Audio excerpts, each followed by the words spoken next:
मन ताब आमन व अमिल अमलन सालिहन व उलाइका युबद्दिलुल्लाहु सय्यिआतिहिम हसनात व कान अल्लाहु गफूरर रहीम। बिस्मिल्लाहिर्रहमानिर्रहीम। इन्नस्सफ़ा वल मरवता मिन शआइरिल्लाह फमन हज्जल बैता अव इअतमरा फला जुनाहा अलैहि अन यतव्वफ़ बिहिमा वमन ततव्वा खैरन इन्नल्लाह शाकिरुन अलीम। मोहतरम हाज़रीन, अल्लाह रब्बुल इज़्ज़त का हम सब ऊपर बेइंतहा फ़ज़ल हुआ, करम हुआ, एहसान हुआ जो अल्लाह ताला ने हम सब को एक अहम फ़रीज़े के लिए कबूल फरमाया। खुशकिस्मत है वो लोग खुशकिस्मत है वो लोग जिनको अल्लाह बैतुल्लाह की ज़ियारत नसीब फरमा दे। खुशकिस्मत है वो लोग जिनको अल्लाह ताला रसूलुल्लाह सल्लल्लाहु अलैहि वसल्लम के रोज़े अक़दस की ज़ियारत नसीब कर दे। कितने लोग ऐसे हैं जो इस बात की तमन्ना करते रह गए लेकिन नसीब नहीं हुआ। हम उन खुशकिस्मतों में हैं जिनके हिस्से में अल्लाह ने सादत बख्शी कि अल्लाह हमें ये अहम सफ़र के लिए कबूल फरमा रहा है। मोहतरम हाज़रीन, हम जो जा रहे हैं अल्लाह हमें बुला रहा है। हम जो जा रहे हैं अल्लाह हमें बुला रहा है। और अल्लाह हमें क्यों बुला रहा है? अल्लाह हमें पाक करने के लिए बुला रहा है। 20 साल का नौजवान, 40 साल का मर्द, 60 साल 70 साल का बूढ़ा, न जाने ज़िंदगी कैसी गुजरी हो, आज अल्लाह रब्बुल इज़्ज़त का वादा है कि आज अल्लाह हाजी को ऐसा पाक करेंगे कि ज़िंदगी में कोई गुनाह बाकी ना रहा। तो हम जो जा रहे हैं, अल्लाह हमें बुला रहा है। और अल्लाह हमें क्यों बुला रहा है? अल्लाह हमें पाक करने के लिए बुला रहा है। दोस्तों बुजुर्ग, आदमी के अंदर सिफत एहसास कि अपनी गुनाहों की, अपनी कोताहियाँ, इसके ऊपर नज़र हो। अगर आज के ज़माने में कैमरे का मोबाइल अगर मुझे देखकर कह रहा है कि साहब आप बहुत अच्छे लग रहे हैं, और कोई साहब मुझे बोले कि नहीं आप बेहतर नहीं लग रहे हैं, तो हमारी सोच फिक्र क्या है कि हम उस कैमरे को तजवीज़ करेंगे, इनको नज़रअंदाज कर देंगे। क्योंकि हमारी ज़िंदगी के अंदर एक सिफत एहसास का आना ये बहुत ज़रूरी है, और सिफत नदामत का आना ज़रूरी है कि न जाने ज़िंदगी कैसे गुजरी हो। आज अल्लाह की तरफ से वादा है कि आज अल्लाह हमें ऐसा पाक कर रहा है कि ज़िंदगी में कोई गुनाह बाकी ना रहा हो। क्योंकि हज और उम्रा जो आमाल और अफ़आल है, इसके असरात हमारी ज़ाती ज़िंदगी पर भी पड़ते हैं और दुनिया के ऊपर भी पड़ते हैं। हाजी का हज सही होगा, इसके ज़ाती असरात हमारी ज़िंदगी पर पड़ेंगे। हज गलत होगा, हमारी ज़िंदगी पर इसके गलत असरात पड़ेंगे। हाँ, हज सही होगा, दुनिया के ऊपर इसके असरात पड़ते। हज गलत होगा, दुनिया के ऊपर इसके गलत असरात पड़ते। और हज जो है ज़िंदगी में एक मरतबा फ़र्ज है। हज कितने बार फ़र्ज है? ज़िंदगी में एक मरतबा फ़र्ज है। पहला हज फ़र्ज। अब कोई 100 हज भी कर ले ज़िंदगी के अंदर, तो वो जो 99 है ना, ये सब नफिल में शुमार होंगे। जो पहला हज ये फ़र्ज, किसी ने पहला हज टूटा फूटा अमाल करके, अमाल छोड़ के जैसा तैसा कर लिए, फ़र्ज अदा हो गया। अब दोबारा सीख कर सही तरीके से भी जाएंगे तो नफिल में शुमार होगा। इसी तरीके से खुदा ना खास्ता किसी ने गलत कमाई से हज करने चले गए, हज हो गया, फ़र्ज अदा हो गया, सवाब एक ढेले भर का नहीं मिलना। अब दोबारा 100% सही कमाई से भी हज करने जाएंगे, वो नफिल में शुमार होगा। तो पहला हज जो है ये फ़र्ज है, ये बहुत अहम किरदार है इसका। और जो है दुनिया की हर इबादत हम देख कर पूछ कर सकते। नमाज पढ़ना है, कैसा पढ़ रहे इमाम साहब, पढ़ लो, उनके साथ नियत मान लो, आपकी नमाज हो जाएगी। कुछ पूछ जो है देख कर भी आप कर सकते, और किसी से कोई जानकार है उससे पूछ लो तो हो सकता है आपका काम हो जाए। लेकिन हज एक ऐसा अमल है जिसको हमको सीख कर करना है। देखे तो किसको, सब नए लोग हैं, और पूछे तो किससे, लैंग्वेज प्रॉब्लम है।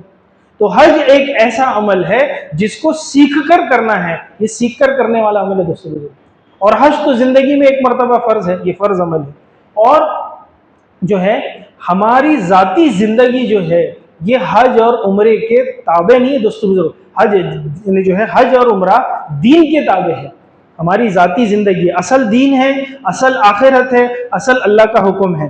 तो हमारी ज़िंदगी जो है वो दीन के ताबे है। हमारी ज़िंदगी जो है अल्लाह और अल्लाह के रसूल सल्लल्लाहु अलैहि वसल्लम के अहकाम के मुताबिक ज़िंदगी गुजारना, ये हमारे ज़िम्मे लागू है दोस्तों बुजुर्गों। इसलिए कि रहे क़यामत तक आने वाले इंसानों के लिए अल्लाह ताला ने रसूलुल्लाह सल्लल्लाहु अलैहि वसल्लम का लाया हुआ पाकीज़ा मुबारक दीन तमाम दुनिया के बसने वाले इंसानों के लिए कामयाबी नाकामी का ज़ाब्ता तय फरमा दिया। जिसकी ज़िंदगी में रसूलुल्लाह सल्लल्लाहु अलैहि वसल्लम का लाया हुआ पाकीज़ा मुबारक दीन होगा, अल्लाह उन्हें कामयाब करेंगे, और जिनकी ज़िंदगी में रसूलुल्लाह सल्लल्लाहु अलैहि वसल्लम का लाया हुआ पाकीज़ा मुबारक दीन नहीं होगा, अल्लाह उन्हें नाकाम कर देंगे। तो हज और उम्रा जो है वो दीन के ताबे है, दीन हज उम्रा के ताबे नहीं है। किसी पर हज फर्ज नहीं था, उन्होंने हज नहीं की, अल्लाह के यहाँ पकड़ नहीं होंगी, लेकिन दीन पर नहीं चलेंगे, अल्लाह के यहाँ पकड़ हो जाएगी।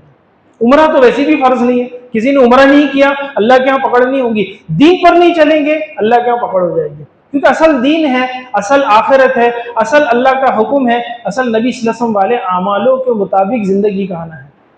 दिल के अंदर अल्लाह की अजमत, अल्लाह की बड़ाई दिल के अंदर पैदा हो। देखो, आदमी की एक सिफत है, हम जिसको मानते उसकी मानते, और जिसको नहीं मानते उसकी नहीं मानेंगे। ये नेचुरल एक आदमी की, हर एक की एक जहनियत होती है। अल्लाह बड़े हैं, अल्लाह की ज़ात बड़ी है, अल्लाह की सिफात बड़ी है, अल्लाह की बड़ाई, अल्लाह की किबरियाई को हमने तस्लीम नहीं की। हम अल्लाह को क्या समझ, अल्लाह के लेवल को, अल्लाह की ताकत को अपने लेवल के ऊपर अंडर एस्टिमेट करते, बस ये ताकत, ये ताकत, ये ताकत होगी। अल्लाह की ज़ात, अल्लाह की सिफात, अल्लाह की बड़ाई, ये कैफियत दिल में पैदा हो दोस्तों बुजुर्गों, अल्लाह वो ज़ात है, अल्लाह वो सिफात है जो सब कुछ के बगैर सब कुछ कर ले। उस अल्लाह की फर्माबरदारी, उस अल्लाह की इताअत, ये अपनी जिंदगी के अंदर इख्तियार करना, असल ये है। तो हज और उम्रा क्या है? असल अल्लाह और अल्लाह के रसूल सल्लल्लाहु अलैहि वसल्लम की इताअत और फर्माबरदारी। जैसा लुगती माने में हज को क्या कहते हैं? इजहार अब्दियत और ख्वाहिश खुदाबंदी का पूरा करना, ये हज है। अब्दियत का इजहार है, हज क्या है? अब्दियत का इजहार है। और कैसे? जैसे खुदा अल्लाह ताला चाह रहा है, जैसा अल्लाह को बंदगी को इख्तियार करने को चाह रहा, वैसी ख्वाहिश वाली जिंदगी इख्तियार करने वाले बन जाए। इसलिए कि हज एक जिंदगी का एक नमूना, एक तरीका है दोस्तों बुजुर्गों, वरना पूरी जिंदगी हमारी बची हुई। तो हमारी जिंदगी कैसी हो, अल्लाह से हमारी मुलाकात कैसे हो, अल्लाह के हरम में हम कैसे जाए, हमारी दिल की कैफियत क्या हो। रूह जमीन पर दोनों हरम, मक्के पाक का, मदीने मुनव्वरा का, ये दुनिया का रूह जमीन में सबसे बेहतरीन जमीन का टुकड़ा है। उस सरजमीन पर अल्लाह हमको गुजार रहा है। हम कैसे गुजरे? जिस सरजमीन पर साहबा सरजमीन पर अंबिया गुजरे, जिस सरजमीन पर अल्लाह के नबी बजाते खुद गुजरे, साहबा गुजरे, ताबईन गुजरे, तबे ताबईन गुजरे, औली अल्लाह, वलीउल्लाह, बुजुर्गानी दीन गुजरे, उस सरजमीन पर अल्लाह हमको गुजार रहा। हमारी हाजिरी कैसी हो दोस्तों बुजुर्ग? हमारी दिल की कैफियत क्या हो? असल दिल की कैफियत, ये जो सफर है ना दोस्तों बुजुर्गों, ये दिल की कैफियत का नाम है। हमारी दिल के अंदर कितनी अजमत और किस तरीके से अल्लाह के हुक्म की अहमियत हमारे अंदर है। असल क्या है? अल्लाह की अजमत, अल्लाह के हुक्मों की अहमियत अपने अंदर लाना। कहते हैं ना, इस सफर के अंदर कोई चाहता हमारा हज हज्जे मबरूर और हज्जे मकबूल बने, क्या करना है? जो घर से निकले से लेकर घर लौटे तक जिसकी एक भी नमाज ना छूटी हो, वो गारंटी के साथ कह सकता है हमारा हज हज्जे मकबूल और हज्जे मबरूर हो। क्योंकि कोई शख्स एक फर्ज को जिंदा करने जा रहा और दूसरा फर्ज छोड़कर आ रहा, उस हज का क्या मिलेगा हमारे? इजहार अब्दियत हमारे अंदर कब पैदा होगी? असल अल्लाह का हुक्म है, ये हुक्म ना टूटे। असल अल्लाह का हुक्म है, ये हुक्म ना टूटे। हुक्म तोड़ने के साथ इस फर्ज अमल को हम कर रहे, हमको क्या अजर मिलेगा? इसका क्या बदला मिलेगा? दिल की कैफियत को बनाना, दिल के अंदर अल्लाह, अल्लाह के रसूल सल्लल्लाहु अलैहि वसल्लम की अजमत और बड़ाई को लेकर जाना। जब अल्लाह की अजमत जिंदगी से निकली, जिसका नतीजा क्या हुआ? बाजार आबाद है, मस्जिद वीरान है। बाजार आबाद है, मस्जिद वीरान है। ये क्यों?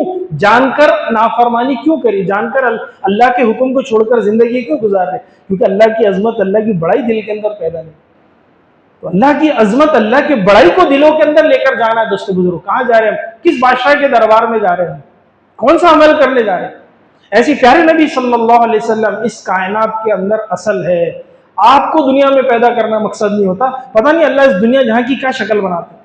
रसूलुल्लाह सल्लल्लाहु अलैहि वसल्लम की अजमत जब दिल में आएगी तो रसूलुल्लाह सल्लल्लाहु अलैहि वसल्लम वाले आमालों की अजमत जिंदगी के अंदर पैदा होगी। ये कैफियत को अपने अंदर बनाना है कि नबी सल्लल्लाहु अलैहि वसल्लम की जिंदगी जो है वो जिंदगी मुबारक हमारे लिए नमूना, आइडियल है। वो नमूना अल्लाह ने बनाया जिसके बिना पर दुनिया जहां की कामयाबी के वादे रखे। और सिर्फ इस जमाने का नहीं, कयामत तक आने वाले इंसानों के लिए हमारे लिए नमूना प्यारे नबी सल्लल्लाहु अलैहि वसल्लम वाली जिंदगी है, प्यारे नबी सल्लल्लाहु अलैहि वसल्लम वाले अमाल है जो हमारी जिंदगी में उनको इख्तियार करना, जिसके बिना पर अल्लाह कामयाबी नाकामी के फैसले होने वाले। तो कह रहे हम लोग हज करते ना, तो एक होता है जाहिरी शक्ल और एक होता है उसकी असल रूह, असल कैफियत के साथ। दो किस्म के मामले होते हैं ना कोई भी अमल के अंदर। जैसा नमाज है, नमाज की एक जाहिरी शक्ल है और नमाज की एक हकीकत है। नमाज की जाहिरी शक्ल क्या है कि भाई वुजू बना लो, इमाम साहब के पीछे खड़े हो जाओ, जैसे जैसे इमाम साहब करे आपको और आपकी नमाज होगी, सलाम फेर दो, नमाज होगी, जाहिरी शक्ल थी। एक नमाज की हकीकत है। नमाज की हकीकत क्या है कि साहब वुजू सही किया गया हो, है ना, तकबीर तहरीमा सही पढ़ी गया हो, ध्यान और खुशी खुशू वाली नमाज हो, तस्बीह जिक्र तिलावत सही तरीके से किया गया हो और अल्लाह की तरफ ध्यान वाली खुशू वाली नमाज हो। ये नमाज अल्लाह की बारगाह में कैसे पहुंचती है? मकबूलियत के साथ पहुंचती है, क्योंकि ये रूह है, इस नमाज में रूह आ गई, जान आ गई इसके अंदर। तो हज तो बहुत आसान है, उम्रा तो 3 घंटे 4 घंटे का अमल है, हज तो 6 दिन का अमल है। असल दिल की कैफियत है, हम किस कैफियत से अपने आप को इस अमल के अंदर लेकर जाए। वो अल्लाह वाले हज जो है बैतुल्लाह पे नजर पड़ रही, चीख मतलब निकल रही, जान चली जा रही, हमें तो रोना भी नहीं आता। लब्बैक पढ़ रहे, आसमान से ला लब्बैक की आवाज आ रही है, लब्बैक पढ़ रहे, बेहोश होकर गिर जा रहे, हमें तो रोना भी नहीं आता। यानी हम वो लब्बैक पढ़कर बेहोश होकर गए, हमारी दिल की क्या कैफियत है, हमारा उस कैफियत, उस अमल, उस जगह पे हमारे दिल की क्या कैफियत बनी। तो ये हकीस जब ये अल्लाह और अल्लाह के रसूल सल्लल्लाहु अलैहि वसल्लम की अजमत और मोहब्बत को दिल के अंदर लेकर जाएंगे ना, आप यकीन जानो वहां के अनवारात हम पर जाहिर होंगे दोस्तों बुजुर्ग। हाँ, तो एक तो होता फॉर्मेलिटी वाला हज, एक होता उस हज के अंदर जान डाल देना, बोलते हैं रूह के साथ उस अमल को करना। तो जब ये कैफियत, ये फिक्र अपने अंदर पैदा होगी तो इंशाल्लाह उस अमल का अजर भी हमको समझ में आएगा। इसलिए कहते हैं देखो हज जो है वो 3 किस्म के होते हैं। हज जो है वो 3 किस्म के होते हैं, एक हज तमत्तो, एक हज किरान और एक हज इफराद। पहला हज जो होता है हज तमत्तो, इसके अंदर उम्रे का एहराम बांधकर, क्योंकि उम्रे के एहराम के साथ हम हुदूद हरम में जाते हैं और उम्रे से फारिग होने के बाद हमारे एहराम की पाबंदी खत्म हो जाती है। फिर हज के दिनों में दोबारा हज का एहराम बांधा जाता है। ये हो गया हज तमत्तो, सबसे आसान मामला। दूसरा है हज किरान। इसमें क्या होता है, इसमें जब उम्रे के एहराम के साथ हज की भी नियत की जाती है। हज और उम्रा एक ही एहराम की पाबंदी में होता है और जब हम हज करके फारिग हो गए उस वक्त हमारी एहराम की पाबंदी खत्म हो जाती है। यानी ये दोनों हज और उम्रे को एक ही एहराम के साथ पूरा मुकम्मिल करना, ये हो गया हज किरान। और तीसरा होता है हज इफराद, जिसके अंदर सिर्फ जो है हज के एहराम की नियत होती है, इसमें उम्रे की नियत नहीं होती है, सिर्फ हज किया जाता है इसके अंदर। आमतौर से हिंदुस्तान से आप लोग जो जाने वाले लोग हैं वो हज तमत्तो करेंगे, तो अभी हम लोग यहाँ पर हज तमत्तो को डिस्कस करेंगे। अगर कोई भाई कोई दूसरा हज करने का इरादा करता है तो अलग से मिलने इंशाल्लाह हमको उसकी तरतीब भी बता दी जाएंगी। बहुत सी चीज कॉमन है, सिर्फ एक नियत करने की जो तरीका है वो अलग है, वो आपको बता दिया जाएगा। और अब ये जो पहली मजलिस में हम लोग उम्रे को डिस्कस करेंगे, आप ध्यान से सुने, थोड़ा वक्त दे, दूसरी मशगूली जो है उसको बंद कर दे। अगर आप सही तरीके से सुनेंगे तो इंशाल्लाह अल्लाह ने चाहा आप सीधा प्लेन में बैठने की तमन्ना करेंगे फिर, है ना। तो आप जो है बाकी मसरूफियत को है उसको थोड़ा सा अवॉइड करें। देखो उम्रा जो है 4 अमल का नाम उम्रा है। 4 काम अगर हमने कर लिए तो हमारा उम्रा हो गया। पहले बता दें उम्रा और हज में फर्क क्या है। उम्रा जो है साल के, हज जो है, पहले हज बताया आपको, हज जो है साल में सिर्फ 6 दिन के अंदर किया हुआ अमल है। हज क्या है, जिल हज के 8, 9, 10, 11, 12, 13 सिर्फ 6 दिन के अंदर किया हुआ अमल है। कोई साहब किसी और तारीख को 9 तारीख को पहुंच जाए, किसी और महीने के निज़ाम अरफात में पहुंच गया, नहीं हो सकता। जिल हज के 8, 9, 10, 11, 12, 13 ये 6 दिनों में ही हज हो सकता है, इसके अलावा किसी और दिन हज नहीं हो सकता।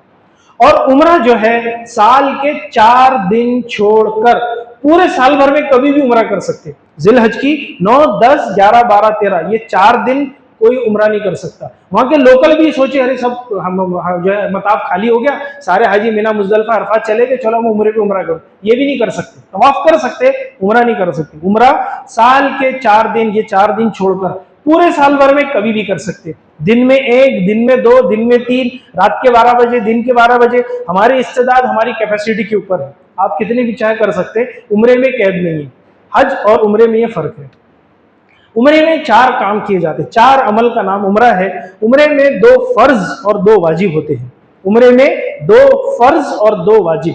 पहला फर्ज एहराम और दूसरा फर्ज तवाफ, ये 2 फर्ज अमल है। उम्रे में 2 वाजिब है। पहला वाजिब सफा मरवा की सई और दूसरा वाजिब हलक करना या बालों को काटना। ये 4 अमल का नाम उम्रा है। फर्ज का हर हाल में होना लाजिम जरूरी है, इसलिए कि फर्ज अमल अगर हमारा नाकिस हो जाएगा, अगर फर्ज अमल मिस हो गया तो हमारा अमल नाकिस इनकम्प्लीट रह जाएगा। तो फर्ज के ये अमल होना बहुत जरूरी है। हाँ, वाजिब में कुछ कमी कोताही रह गई तो दमशम पेनल्टी देकर इसकी भरपाई की जा सकती, फर्ज की नहीं की जा सकती। तो फर्ज का होना जरूरी। उम्रे में 2 फर्ज, पहला फर्ज एहराम, दूसरा फर्ज तवाफ। एहराम जो है पाबंदियों का नाम है, ये चादरों का नाम एहराम नहीं है। चादर के बदन पर आने से एहराम बनता नहीं, और चादर के बदन से अलग हो जाने से एहराम खुलता नहीं। ये बात समझिए। एहराम क्या है? एहराम पाबंदियों का नाम है जो नियत से शुरू होती है और हलक करते साथ खत्म हो जाती है। एक हाजी साहब मुझे कहने लगे कि साहब वो मैं गुसल खाने में गया और गुसल करने के लिए चादर अलग की तो मेरा तो एहराम खुल गया। वो क्या समझ रहे? चादर का बदन से अलग होना एहराम खुल जाना, फिर से आ जाना एहराम बन जाना, ऐसा नहीं है। एहराम पाबंदियों का नाम है जो नियत से शुरू होती। इन चादरों को तो कई मरतबा बदल सकते, कई मरतबा उतार सकते, कोई मसला नहीं है। ठीक है, कौन कौन सी पाबंदी? देखो, आपको सर से शुरू करेंगे, नीचे पैर तक आएंगे, इंशाल्लाह आप सबको याद हो जाएगी। एहराम की हालत में सिर्फ मर्द हजरात को सर का खुला रहना जरूरी, सर नहीं ढक सकते। चलते फिरते, उठते बैठते, जागते सोते, यहां तक नमाज पढ़ते हुए भी हमारा सर खुला रहेगा। जो लोग जो अक्सर जो रात में मुंह ढककर सोने की जिनको आदत होती है ना, वो अभी से रात में एहराम की चादर पहन के सोए, ताकि इनकी एहराम की चादर गले से ऊपर ना जाए, ताकि ये प्रैक्टिस अभी से होगी। तो सर का खुला रहना हर हाल में जरूरी है। एहराम की हालत में मर्द औरत दोनों के लिए चेहरे का खुला रहना जरूरी। डायरेक्ट चेहरे पे कपड़ा नहीं लग सकते, चाहे सोते हुए भी चाहे जागते हुए भी। जो मस्तूरात जो शरई पर्दा करते हैं, तो इसका मतलब ये नहीं कि चेहरा खुला करना तो अब तो लाइसेंस मिल गया साहब, अब चेहरा खुला रखो, नहीं। पर्दा हर हाल में लाजिम है, वो हर हाल में उसको पूरा करना है। और मार्केट में जैसा अपन हैट, कोई भी कैप पहनते, कैप के सामने एक पतला सा कपड़ा सामने से चले जाए जिससे नजर भी आता है और चेहरा छुप भी जाता है, औरतें इसका इस्तेमाल करें, लेकिन डायरेक्ट चेहरा पे कपड़ा नहीं लगना चाहिए। हवा के थपेड़े से अगर ये कपड़ा चेहरे पे लगता, कोई हर्ज नहीं, कोई नुकसान, कोई प्रॉब्लम नहीं। एहराम की हालत में मर्द औरत दोनों के लिए खुशबू का सूंघना, खुशबू का लगाना, खुशबू का इस्तेमाल करना, खुशबू का खाना बिल्कुल मना है। लौंग, इलायची, जाफरान वगैरह जो पक चुकी इसको इस्तेमाल कर सकते, कच्ची इस्तेमाल करना मना है। इसी तरीके से सिगरेट, बीड़ी, तंबाकू, पान पराग, गुटखा, खैनी, नस, ये सब में खुशबू होती है, हालत एहराम में इसको इस्तेमाल करना मना है। यहाँ तक फ्रूट जूस, फ्रूट पल्प जो होता है, जो खुशबूदार होता है, इसका भी इस्तेमाल करना है, मिसाल नहीं करना है। मिसाल के तौर पर रूह अफ़ज़ा, रूह अफ़ज़ा तो डाइल्यूट हम लोग कर लेते, पतला कर लेते, पता नहीं लगता। गाढ़ा रूह अफ़ज़ा अगर मुंह भर के लग गया खुशबू तो दम की शक्ल बन सकती है। इसलिए इसी तरीके से कोई भी खुशबूदार फ्रूट जूस या पल्प उसको इस्तेमाल करना बिल्कुल मना है। और एहराम की हालत में टूथपेस्ट, टूथब्रश भी ना करें। अक्सर आजकल जो टूथपेस्ट होते हैं उसमें खुशबू मिली हुई रहती है, तो एहराम के बाद में किसी और वक्त करना। इस वक्त हम मिसवाक का इस्तेमाल करेंगे, टूथपेस्ट एहराम की हालत में नहीं करेंगे। एहराम की हालत में मर्द औरत दोनों के लिए झगड़ा करना, गाली गलौज करना, फहश बातें करना ये मना है। हस्बैंड वाइफ के बीच में वो प्राइवेट बातें जो अब तक इजाजत थी, अब वो भी मना है। एहराम की हालत में मर्द औरत दोनों को बदन के किसी भी हिस्से के बाल को दूर करना मना है। यानी कसदन, जानबूझकर बदन के किसी भी हिस्से के बाल को दूर करना मना है। ठीक है, हम लोग जो वुजू बनाकर दाढ़ी का खिलाल करते हैं, ये सुन्नत अमल है, इसको करें, इसलिए कि इस करने से जो कच्चा बाल टूटता है उससे कोई दम नहीं होता। अच्छा, लोग घबरा जाते, अरे साहब एक बाल गिर गया तो एक दम देना, नहीं, दम इतना आसान नहीं है। एक बार, 2 बाल, 3 बार, 4 बाल, 10 बार, 100 बाल भी गिरे ना, चंद मुट्ठी खजूर सदका कर दिया आपने, काम हो जाता, दम नहीं होता इसे। लोग घबरा देते बाज़। कब होता है ये? जानबूझकर कसदन किसी ने अगर बाल साफ कर लिया जैसे बदन के, इस वक्त प्रॉब्लम आता है। इसी तरीके से नाखून तराशना ये मना है। पूरे हाथ और पैर के नाखून एक साथ किसने तराश लिया, अब ये तो दम की शक्ल बन गई। तो एहराम के हालत में नाखून भी तराशना ये भी मना है। एहराम के हालत में सिर्फ मर्द हजरात को बदन पर बगैर सिली हुई 2 चादरों का इस्तेमाल करना है। इसके अलावा अंदर कोई भी किसी भी किस्म का सिला हुआ कपड़ा मर्दों को इस्तेमाल करना मना है। किसी भी किस्म का, सिर्फ 2 चादरें बदन के ऊपर रहे, इसके अलावा कोई। इस चादर के जो हम इस्तेमाल करेंगे, ये इसमें ना गठान हो, न नाड़ा हो, न टक हो, किसी किस्म का कोई बंधा हुआ हिस्सा ना, जो बदन की हैयत। देखो, बगैर सिली हुई से क्या मुराद है? जिसमें बदन की हैयत जाहिर हो। जैसे ये आस्तीन इस हाथ के लिए बनी है, इसमें बदन की हैयत जाहिर हो रही है, ये मना है। ये पैजामा पैर इस पैर के लिए बना है जिसमें बदन की हैयत जाहिर हो रही, ये मना है। तो वो चीज जिसमें बदन की हैयत जाहिर हो रही वो मना, इसलिए कहते हैं बगैर सिली। अगर आपकी जो है एहराम की चादर में किनारे में सिलाई है, कोई मसला नहीं, बॉर्डर लगी हुई है, सिलाई है, कोई प्रॉब्लम नहीं। ठंडी लग रही शॉल ओढ़ लो, और सर्दी लग रही कंबल ओढ़ लो, और सर्दी लग रही रजाई ओढ़ लो, गद्दा ओढ़ लो, इन सब में सिलाई है, लेकिन किसी में भी बदन की हैयत जाहिर नहीं हो रही। लॉजिक ये है कि वो चादरों का इस्तेमाल करना जिसमें बदन की हैयत जाहिर न होती हो, ये लॉजिक है एक्चुअल। तो बगैर सिली हुई चादर मर्दों के लिए है।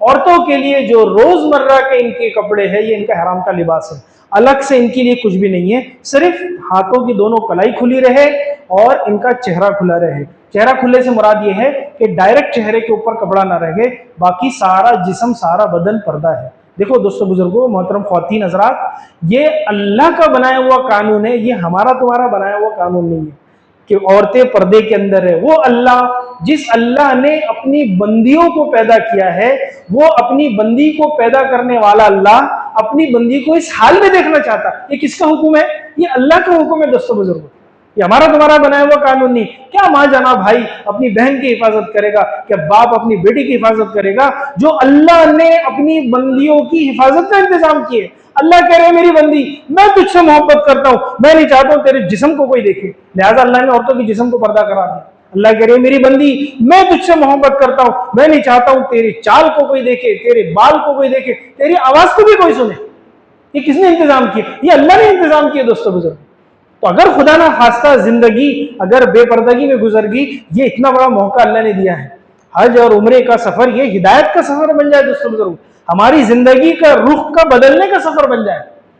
क्या बन जाए? हमारी जिंदगी का रुख बन जाए, हमारी जिंदगी के अंदर एक इनकलाब आ जाए, तब्दीली आ जाए, अल्लाह और अल्लाह के रसूल सल्लल्लाहु अलैहि वसल्लम के अहकाम के मुताबिक हम जिंदगी गुजारने वाले बन जाए। चाहा तो यही जा रहा है। अब हम इतने बड़े फरीजे को करेंगे, एक अमल को, एक गुनाह करते हुए, उस अमल का अजर क्या मिलेगा हमारे को? तो हम नियत करें कि अभी अगर अब तक के बेपर्दे में जिंदगी गुजरी थी, अब नहीं गुजरेंगे, अब पर्दे के साथ इस सफर को करेंगे और बची हुई जिंदगी भी जो है पर्दे के अहकाम के साथ में होगी। तो औरतों के लिए जो रोजमर्रा के इनके कपड़े हराम का लिबास है, ध्यान से ऐसे कपड़े अभी से सिलाए जिसमें बदन ढकता हो पूरा। बाज दफे क्या होता, छोटी आस्तीन वाले कपड़े सिला लेते, पीठ गला खुला है, पीठ खुली हुई है, ऐसे कपड़ों में यहाँ नमाज नहीं होती, अल्लाह के हरम में कैसी होगी? तो अभी से इंतजाम करें, जो कपड़े हम सिला रहे हैं, कफ आस्तीन भी कफ हो और गला भी पूरा पैक हो, ताकि इस तरीके से पूरे मुकम्मिल पर्दे के एहतमाम के साथ हमारा यह सफर हो। अच्छा, औरतें जो सर में रुमाल बांधती हैं, वो क्या समझती है? हमारा हराम है। जैसे जिस्म को, लिबास को पूरा ढाकना है, ऐसे बालों को भी छुपाना है। वो जो औरतें सर में रुमाल बांधती है, वो बालों को छुपाने के लिए बांधती है। बाज औरतें समझते साहब हमारा एहराम है। अच्छा, उसको खोलते नहीं। वुजू में 4 फर्ज है, जिसमें तीसरा फर्ज क्या है? चौथाई सर का मसा करना। मसा नहीं होगा, फर्ज अमल छूट जाएगा, वुजू नहीं होगा, वुजू नहीं होगा, कोई अमल काबिल कबूल नहीं होगी।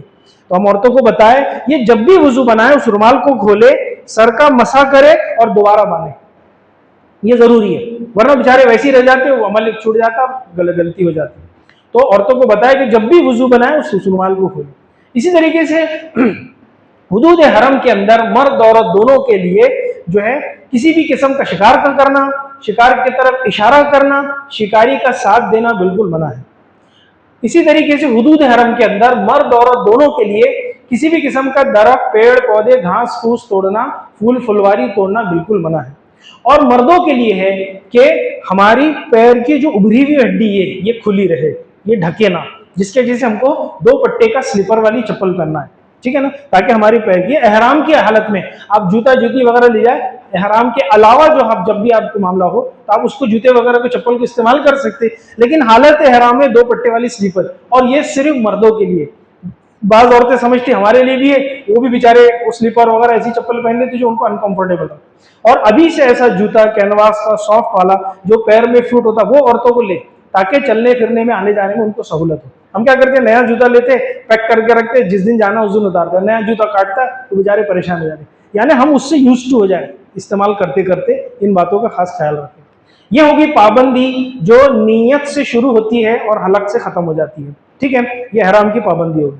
अब जिस दिन हमारी फ्लाइट है, मान लेते हैं आप नागपुर एयरपोर्ट से जा रहे हैं, जिस दिन हमारी फ्लाइट है उस दिन जो हमारा फाइनल एरिया जहां से हम निकल रहे हैं अपने घर से, उस दिन गुसल कर ले अपने रूम पर, घर पर, या बॉम्बे से जा रहे हैं कहीं होटल में रुके, किसी रिश्तेदार के यहाँ रुके, जो आपका फाइनल जो लीव एरिया पॉइंट है जहां से आप निकलने वाले, वहां गुसल कर लें।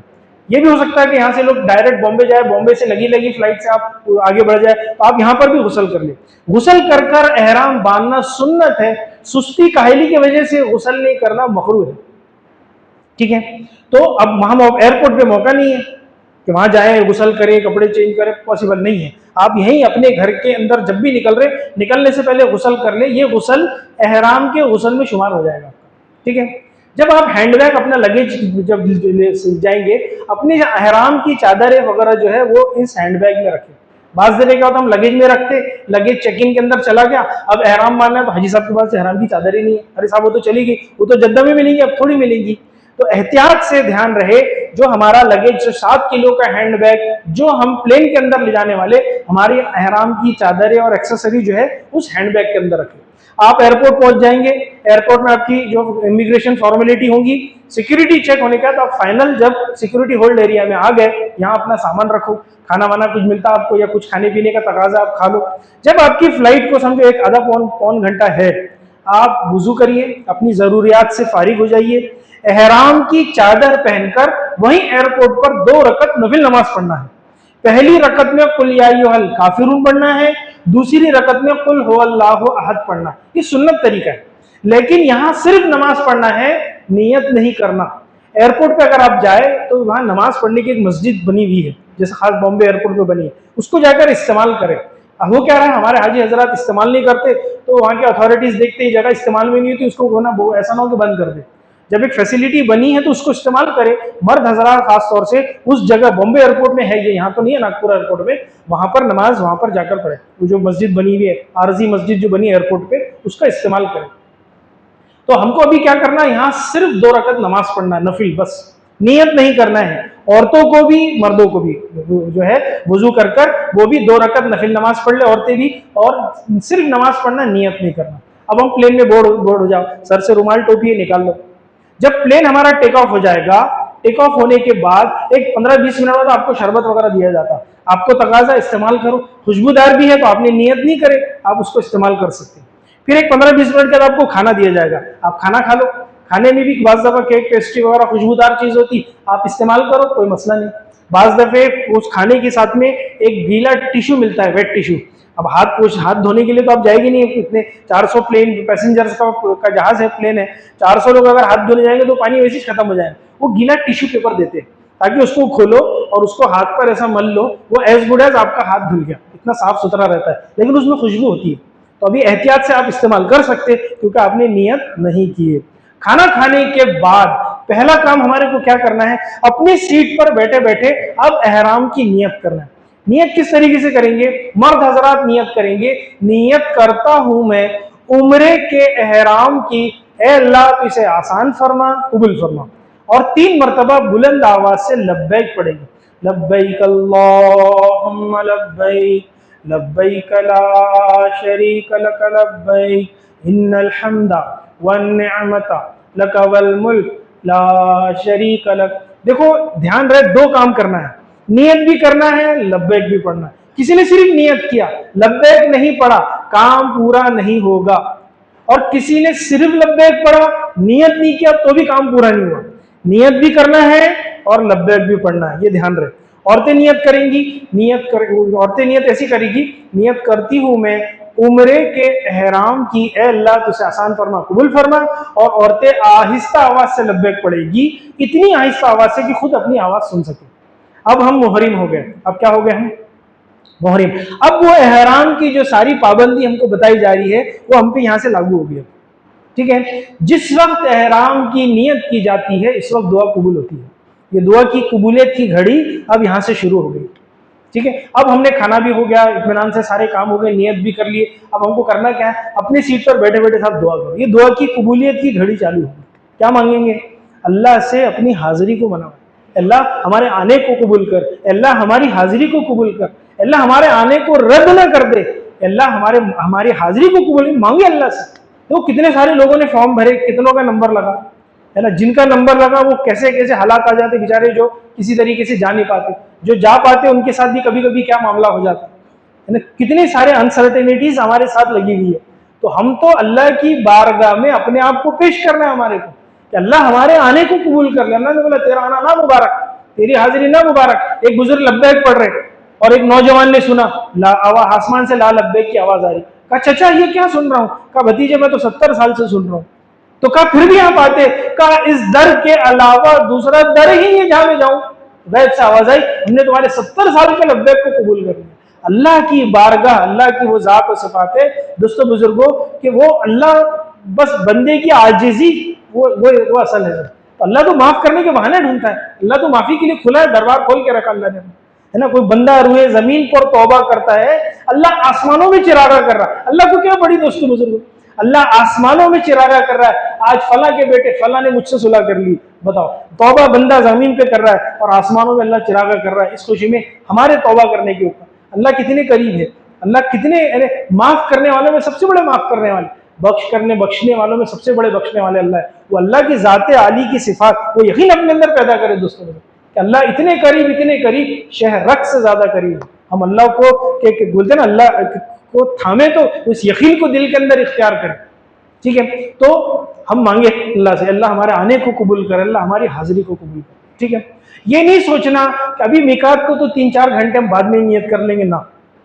इसलिए कि अगर सुबह की फ्लाइट होता ना पूरी रात जागना पड़ता और शाम की फ्लाइट में पूरा दिन जागना पड़ता, हाजी थक जाते और खाना खाने के बाद जब एयर कंडीशन ठंडी ठंडी हवा लगती नींद लग जाती और आप ऐसी गहरी नींद में सोएंगे कि मीकात आकर चला भी जाएगा और आपको ध्यान नहीं रहेगा। जो शख्स बगैर एहराम की नियत किए हुए मीकात से गुजर जाए उस पर दम लागू हो जाता। दम यानी एक बकरा दे दो या एक बकरी दे दो या एक गाय का 7वां हिस्सा या एक ऊंट का 7वां हिस्सा। तो बगैर एहराम की नियत के अगर कोई मिकात से गुजर जाए तो एक ही ऑप्शन बनता, फिर से वापस आओ, दोबारा नियत करके फिर अंदर जाओ। तो हमारे लिए प्लेन पलट कर आएगा क्या? नहीं आएगा, तो खामखा नुकसान हो जाएगा। इसलिए ये नहीं सोचना कि अब मिकात को टाइम है बाद में नियत करना। आप अभी खाना खाने के बाद अभी नियत करो, आप सो जाओ, भले आपको नींद लग जाए कोई मसला नहीं, कोई हर्ज नहीं, आपकी नियत हो चुकी है। हम क्या बोलते हैं सब पायलट ने बताया नहीं, तो पायलट कोई आलिम है, कोई मुफ्ती है, या हमारा एग्रीमेंट है साहब प्लेन भी चलाओगे और मिकात भी बताओगे। अगर वो बता दे बहुत अच्छी बात है और नहीं बताते तो कोई जुर्म नहीं है, नुकसान हमारा नहीं है, एक बकरी खड़ी हो जाएगी। इसलिए बेहतर है कि हम यहीं पर अभी नियत करें। आप चलते फिरते उठते बैठते लब्बैक की कसरत करें। बेहतरीन हज और उम्रा वो है जिसमें ज्यादा लब्बैक पढ़ा गया, तो लब्बैक की कसरत करें। हम लब्बैक पढ़ेंगे, वो जमीन के रेंगते जानवर, वो आसमान में उड़ते उड़ते परिंदे, वो समुद्र में तैरती मछलियां, ये सब कल क़यामत के दिन गवाही देने वाले। कितना बड़ा अजर है। और बेहतरीन हज और उम्रा हुआ है जिसमें ज्यादा लब्बैक पढ़ो। हम कंजूसी करते, लब्बैक ही नहीं पढ़ते, खूब कसरत से लब्बैक पढ़ो, ठीक है।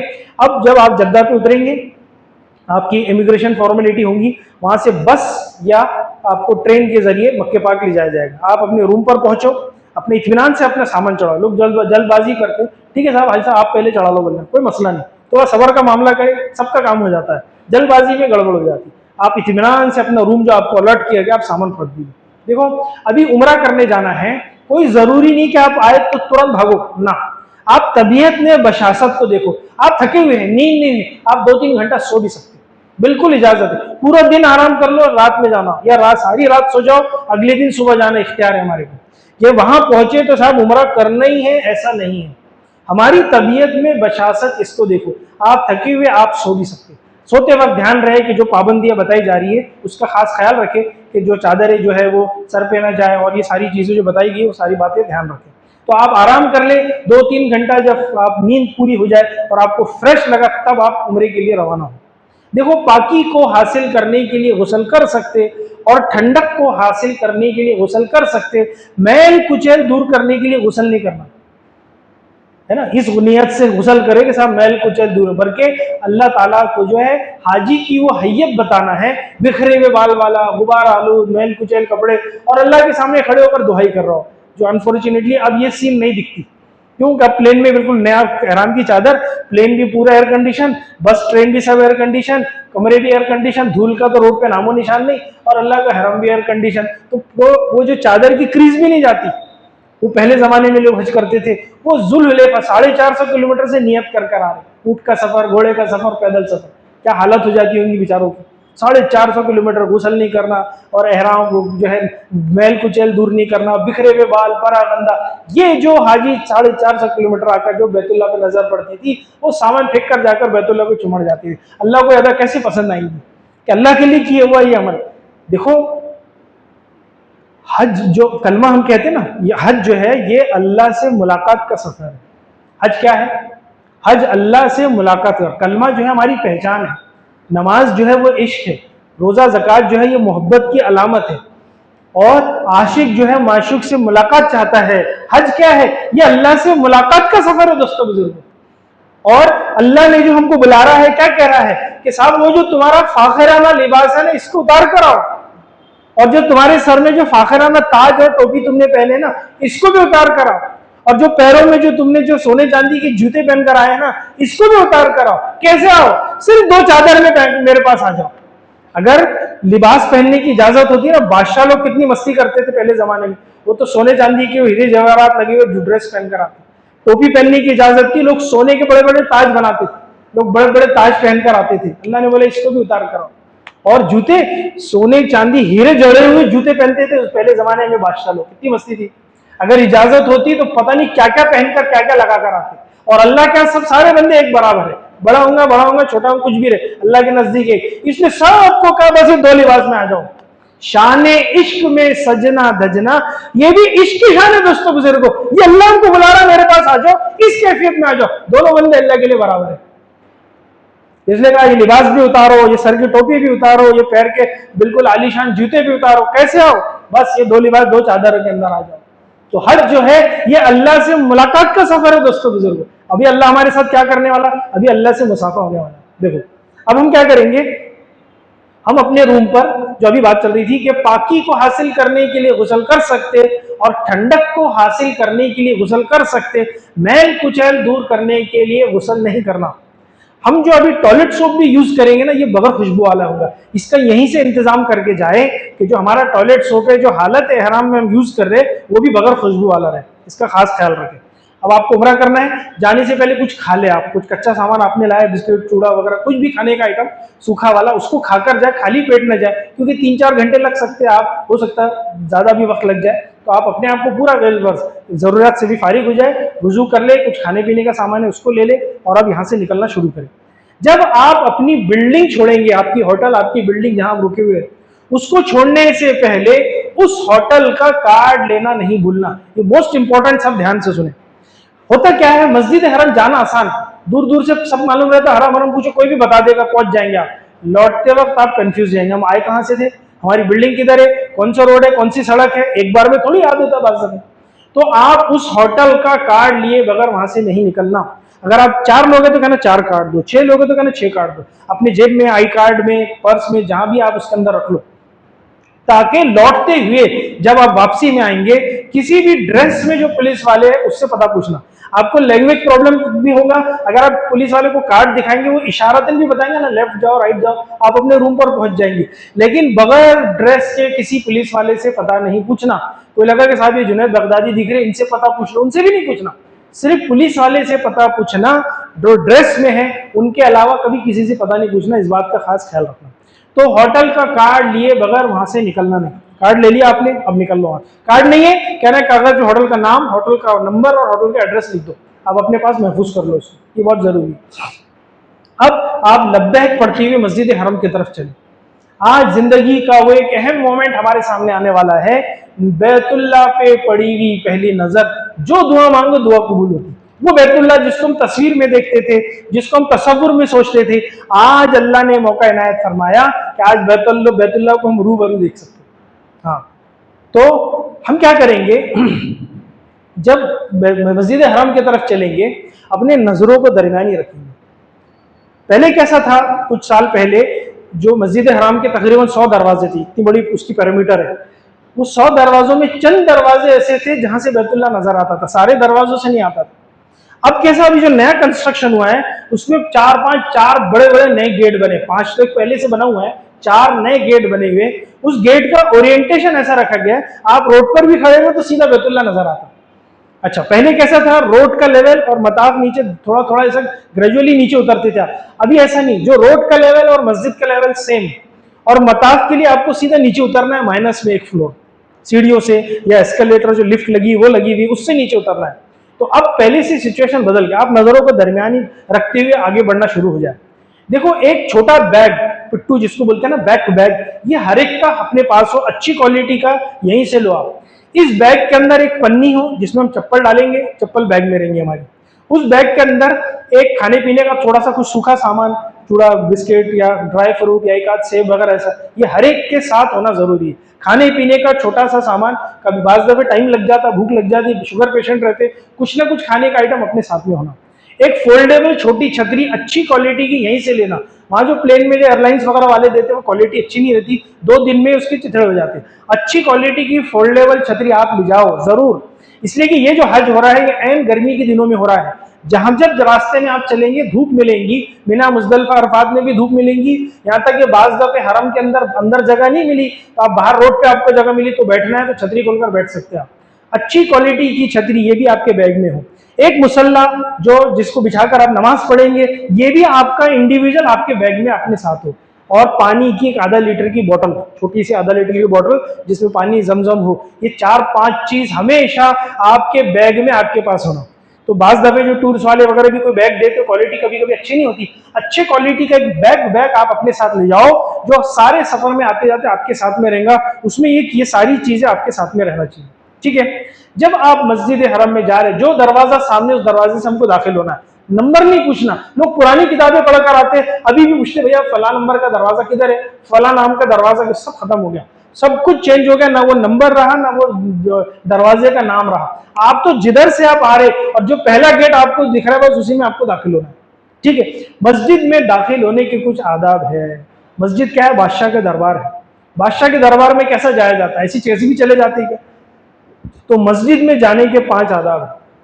हम इसको यहीं से अपनी मस्जिद में प्रैक्टिस करेंगे ना तो वहां पर भी जहां का अजर क्या है, 1 का 1 लाख मिल रहा है आज। एक नेकी का, हर अज का अमल का अजर क्या है, 1 लाख के बराबर है। दुनिया में ऐसा कोई बिजनेस 1 रुपये लगाओ तो 1 लाख मिलता, अपन चलो शुरू कर देते इसको, लेकिन यहाँ का मामला है हरम की हर नेकी 1-1 लाख नेकी के बराबर है। तो ये ऐसी जगह में अपनी नेकियों की क्यों जाया करना। तो मस्जिद में दाखिल होने के 5 आदाब है। बिस्मिल्लाह पढ़ना, सीधा पैर डालना, अल्लाह के नबी पाक सल्लल्लाहु अलैहि वसल्लम पर दरूद पाक पढ़ना, मस्जिद में दाखिले की दुआ करना और एहतिकाफ की नियत करना। एक बुजुर्ग अल्लाह वाले उल्टा सीधा मस्जिद में सीधा पैर डालने के बाद उल्टा पैर डाल दिया, आसमान से आवाजें हल अंता सौर, क्या बैल के जैसे हमारे घर में आते हो। उनको एकदम इफाका हुआ, फौरन वापिस गए, फिर सीधा पैर डाल के आए। चूंकि अल्लाह ने उनको डांटा तो उन्होंने अपने नाम के आगे सौरी रख दी, सुफियान सौरी बन गए, वो अल्लाह वाले बन गए। तो सौर क्या होता, बैल, कोई चाहेंगे कि मुझे बैल साहब बुलाए, लेकिन चूंकि अल्लाह ने उनको डांटा तो उन्होंने नाम के आगे सौरी रख दी। कितने बड़े अल्लाह वाले थे। बहरहाल तो अब हमको तो आवाज नहीं आएंगी, लेकिन हमारा आदाब और एटिकेट्स क्या है कि साहब अल्लाह के घर में जो है वो इस तरीके सुन्नत तरीके से, नबी के तरीके से तो दाखिल हो। हम क्या करेंगे, सबसे पहले जिस दरवाजे के पास पहुंचे नजरें दरमियान ही रहे, आप चप्पल उतारे, पन्नी में डालो, पन्नी का डालो बैग में, बैग तो डालो पीछे, आप हैंड्स फ्री हो गए, बिस्मिल्लाह कर सीधा पैर डालो, 2 काम हो गया। अल्लाह के नबी पाक सल्लल्लाहु अलैहि वसल्लम पे दरूद पाक पढ़ना, वस्सलातु वस्सलाम अला रसूलुल्लाह सल्लल्लाहु अलैहि वसल्लम, छोटा सा दरूद शरीफ जो आता है वो वाला दरूद शरीफ पढ़ लो। फिर अल्लाहुम्मा अफ्ताह ली अब्वाब रहमतक, हम लोग को दुआ आती है क्योंकि हम लोग पढ़ते रहते, औरतों को नहीं आती, आप याद करवा दे अभी भी वक्त है, वरना आप पढ़वा दे वो पढ़ लेंगे। 4 काम हो गए। और 5वां एहतिकाफ की नियत करना। एहतिकाफ की दुआ आती है, बिस्मिल्लाह दखलतु व अलैहि तवक्कलतु नवैतु सुन्नतल एहतिकाफ, बहुत अच्छी बात। नहीं आती हिंदी उर्दू में बोल दो, नियत करता हूँ, ये करती हूँ मैं मस्जिद में एहतिकाफ की। जितनी देर अमल करेंगे अमल का तो अजर अलग मिलेगा, एहतिकाफ का भी सवाब मिलते रहेगा हमारे, ठीक है। ये आदत अभी से आप यहीं से डालो ताकि हमारी मस्जिद में थोड़ी देरी भी गए, ये 5 काम के साथ अमल के साथ जाना है और 5 अमल के साथ बाहर आना है हमारे, ठीक है। आप नजरों को दरवानी रखते हुए आगे बढ़ते चलो, आप बढ़ते चलो बढ़ते चलो बढ़ते चलो। जैसा आप बढ़ेंगे, जैसा आप दाखिल हुए, पहले मस्जिद आएंगी फिर मताफ आएंगा। मताफ कौन सी जगह, बीच में बैतुल्ला और चारों तरफ जहां तवाफ किया जाता है, व्हाइट मार्बल की फ्लोरिंग है, उसको मताफ कहते हैं। ये मताफ में रोशनी हमेशा ज्यादा रहेगी, दिन में भी और रात में। रात में फ्लड लाइट्स लगे रहते और दिन में तो रोशनी रहती है। तो जैसा आप मस्जिद में आगे बढ़ते जाएंगे, मिसाल के तौर पर यहाँ से आप बाहर हौज की तरफ जाएंगे ना, आपको रोशनी ज्यादा नजर आएंगी, आप समझ जाएंगे कि आप मताफ में पहुंच गए। नजरें अभी भी दरमियान में नीचे रहे, नजर ऊपर नहीं उठाना हमारी। आप आगे बढ़ते बढ़ते किनारे हो जाओ, जब लगा आपको खुली रोशनी नजर आ रही, आप समझ जाएंगे कि सामने ये मताफ है और बैतुल्ला सामने है। तो आपको यहां से रुक जाना है, लेकिन यहां खड़े रहकर दुआ नहीं करना है। 50-50, 100-100 का ग्रुप एक साथ चलता है और आपको धक्का दे दे गिर पड़ जाए तो आप किनारे हो जाओ। एक किनारे में सब हो गया आपके साथी, आपको लगा सब आ गए, अब आप नजर उठाए। जैसा नजर उठाएंगे आपकी नजर सीधी बैतुल्लाह पे पड़ेगी। जैसे नजर आपकी बैतुल्लाह पे पड़ेगी आपको पढ़ना है अल्लाह अकबर, अल्लाह अकबर, ला इलाहा इल्लल्लाह, अल्लाह अकबर। दुआ मांगना चालू करो। नजर हमारी बैतुल्लाह पर है, पलक झपकेंगी चलेगा, नजर नहीं हटना चाहिए, नजर हमारी बैतुल्लाह पर, और जो मांगना है मांग लो। आज ये गोल्डन चांस है, गोल्डन दुआ आज हमारी। तो बैतुल्लाह पे पड़ी हुई पहली नजर जो है वो अल्लाह जो है उस दुआ को रद्द नहीं करते, कबूल करते। क्या मांगना है उसको इंशाल्लाह बाद में डिस्कस करेंगे। तो अभी तो आप दुआ मांगो, दुआ मांग के फारिग हो जाओ पूरी तरह। क्या किसी मैग्नेट में वो कशिश होंगी दोस्तों बुजुर्गो, जो अल्लाह ने बैतुल्लाह में ऐसी कशिश रखी कि अपने तरफ खींचे चला जाता है। अजीब व गरीब मंजर, किसी ने उसको जो है ना, एक शायर ने उसको कहा है उस मंजर को, काबे पे पड़ी जब पहली नजर, क्या चीज है दुनिया भूल गया। काबे पे पड़ी जब पहली नजर, क्या चीज है दुनिया भूल गया। यूं होशों की रद मखलूज हुई, दिल के तमाशा भूल गया। काबे पे पड़ी जब पहली नजर, पहुंचा जो हरम की चौखट पर, एक अब्रे करम ने घेर लिया।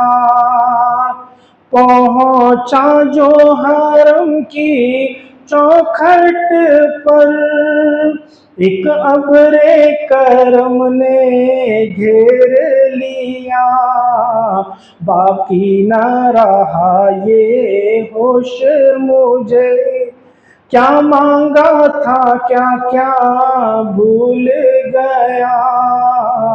काबे पे पड़ी जब पहली नजर। अल्लाह हर मुसलमान को ये मंजर नसीब करे। ठीक है, आप दुआ करके फारिग हो जाए तो अब आपको नीचे उतर जाना है। माइनस जो नीचे एक फ्लोर है ना, उसमें नीचे उतरना है और नीचे उतरकर रुक वहीं पर खड़े रहकर खूब बैतुल्लाह को देख ले। बैतुल्लाह देखे, मस्जिद देखे, मीनार देख ले, पूरी तरीके से दिल भर के। जी चाहता ना पहली बार गए तो खूब बैतुल्लाह को देखने का, क्योंकि दौरान तवाफ बैतुल्लाह को देखना मना है, बैतुल्लाह की तरफ सीना करना मना है, बैतुल्लाह की तरफ पीठ करना भी मना है। इसलिए अभी एक दिल में चाहत होती है ना, चसक होती है बैतुल्लाह को देखने की, आप जी भरकर देख लो। देखो जैसा अभी बात हुई थी कि उम्रे के अंदर दो फर्ज है, पहला फर्ज एहराम और दूसरा फर्ज तवाफ। हम एहराम की हालत में बैतुल्लाह के अंदर मस्जिद हरम में पहुंच गए। अब हमने जो है दुआ भी कर लिए, नीचे आकर इत्मीनान से बैतुल्लाह को देख लिए। अब क्या करना है हमको, उम्रे में दूसरा फर्ज क्या बताया गया था, उम्रे में पहला फर्ज एहराम और दूसरा फर्ज तवाफ। अब दूसरा फर्ज हम शुरू करेंगे।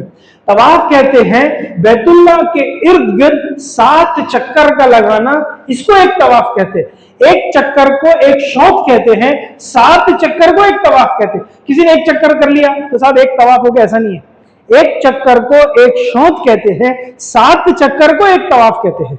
और हम जब भी तवाफ करेंगे, तवाफ में 3 काम हर बार करना है, 7 चक्कर, 8 इस्तलाम। इस्तलाम करना है हजरे अस्वद को चूमना, बोसा देना, इसको इस्तलाम कहते हैं। 7 चक्कर, 8 इस्तलाम और मकाम इब्राहिम के पीछे 2 रकत वाजिबुत तवाफ। ये 3 काम हर बार करना है, चाहे कोई भी हम तवाफ कर रहे हो। जब भी तवाफ करें, तवाफ में 3 काम हर बार करना है। लेकिन अभी हम उम्रे का तवाफ कर रहे हैं, तो उम्रे के तवाफ में 8 के बजाय 9 इस्तलाम आएंगे। कैसे, अभी आपको बताएंगे। उम्रे में तवाफ में 8 इस्तलाम, लेकिन उम्रे में 9 इस्तलाम रहेंगे। तो अभी हम क्या करेंगे, हमारा जो बैतुल्लाह के 4 कोने हैं, जिस कोने में हजरे अस्वद रखा है उसको रुकने अस्वद कहते हैं। दूसरा कोना रुकने इराकी, तीसरा कोना रुकने शामी, चौथा कोना रुकने यमानी। ये 4 कोने हैं। हमारा तवाफ हजरे अस्वद से शुरू होगा और वापिस हजरे अस्वद पर आकर खत्म होगा, इसको एक चक्कर गिना जाएगा। और हजर अस्वद के बिल्कुल ऑपोजिट डायरेक्शन में मस्जिद की दीवार में दो हरी कलर की ट्यूबलाइट है। ये जितने फ्लोर में तवाफ होता हर फ्लोर में ट्यूबलाइट लगी है। तो हजर अस्वद का वो कोना और हजरी ट्यूबलाइट, ये दोनों के बीच में जो है, यहां से हमारा ये लाइन है, लाइन दिखती नहीं है, एक अलामत है, यहां से हमारा तवाफ शुरू भी होगा और यहीं आकर खत्म होगा। अब हमको क्या करना है, तवाफ शुरू करना है, तो हम हजर अस्वद का वो कोना देखें जिधर, जब बैतुल्लाह का वो कोना देखें जहां हजर अस्वद है। आप देख लो कि समझ जाएंगे, धक्कम पेल सबसे ज्यादा जहां हो रही ना, समझना वो हजर अस्वद, ठीक है। तो वहां तक जाना है हमारे को, रिवर्स नहीं जाना, बड़े करीब है, चलो यहां से नहीं, आप रिवर्स जाएंगे तो पुलिस वाले भी आपको भगा देंगे। दूसरा, लोग चल रहे इधर, आप आ रहे इधर, धक्कम धुक्की में गिरे पड़े तो गड़बड़ हो जाएंगे। आप एक्स्ट्रा चक्कर कर लो, कोई हर्ज नहीं, अभी आपकी नियत शुरू नहीं हुई है। आप हजर अस्वद और हरी ट्यूबलाइट की लाइन में आ जाओ। पहला काम क्या करना है, मर्द औरत दोनों को, जो हम लब्बैक पढ़ रहे थे, कब से पढ़ रहे थे, जब हमने हराम की नियत किए थे, लब्बैक लब्बैक लब्बैक, यहां पहुंचकर लब्बैक पढ़ना बंद हो जाएगा। अब इसके आगे लब्बैक नहीं पढ़ा जाएगा। होगी एक बात क्लियर, ये लास्ट पॉइंट है, इसके बाद लब्बैक अब नहीं पढ़ेंगे, अब लब्बैक पढ़ना बंद, मौकूफ हो गया। दूसरा, मर्द हजरात को हमारी चादर जो है वो सीधी मोंडा खोलकर उल्टे मोंडे को ढाकना है, इसको इस्तिबा बोलते हैं। इसको क्या बोलते हैं, इस्तिबा। ये तवाफ के सातों चक्कर में रहेगा, 1 2 3 में नहीं, तवाफ के सातों चक्कर में रहेगा, और सिर्फ तवाफ में रहेगा, सही में नहीं रहेगा। चादर कर लिए, अब हमको क्या करना है, नियत करना है। सबसे पहले मर्द हजरात नियत करेंगे, फुल बॉडी बैतुल्लाह की तरफ रुख करना है मुझे।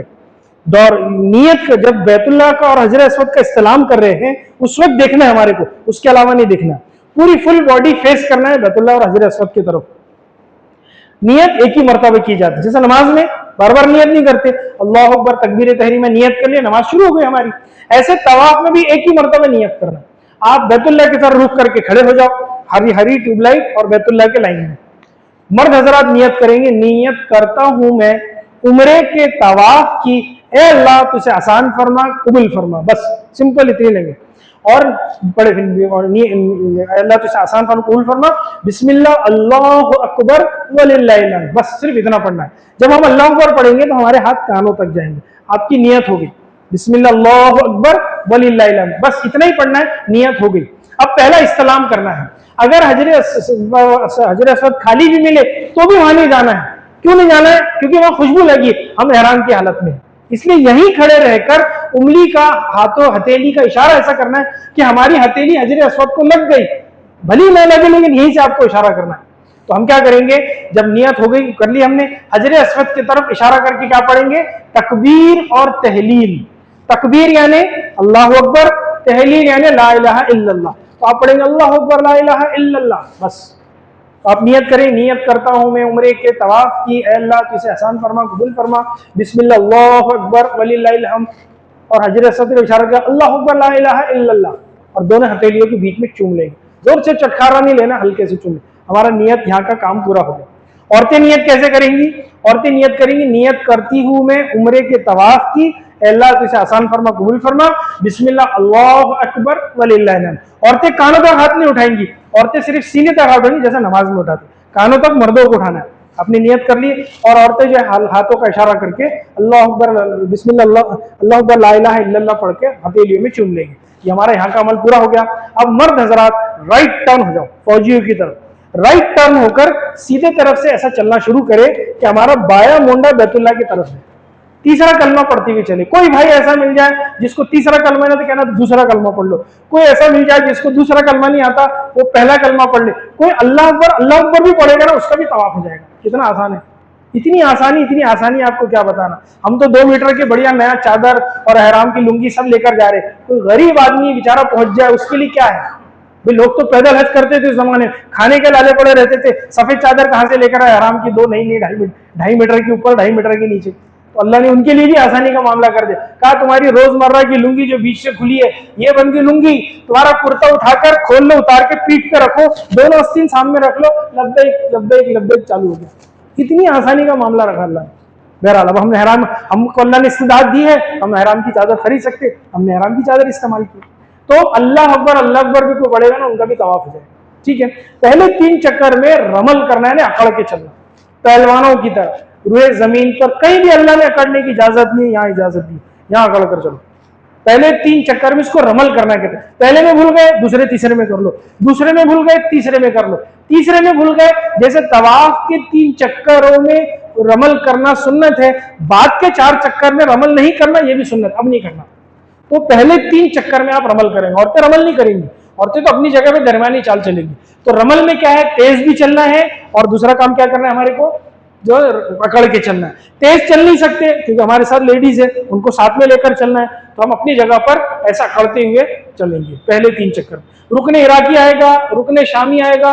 जब रुकने यमानी पर पहुंचेंगे तो जो हम जिक्र कर रहे हैं, चाहे तीसरा कलमा हो, चाहे दरूद शरीफ हो, चाहे इस्तगफार हो, चाहे कोई और जिक्र दुआ हो, कोई भी जो भी पढ़ रहे हैं वो यहाँ आकर रुक बंद कर देंगे और रुकने यमानी से लेकर हजर अस्वद तक अब रब्बना आते ना पड़ेगा।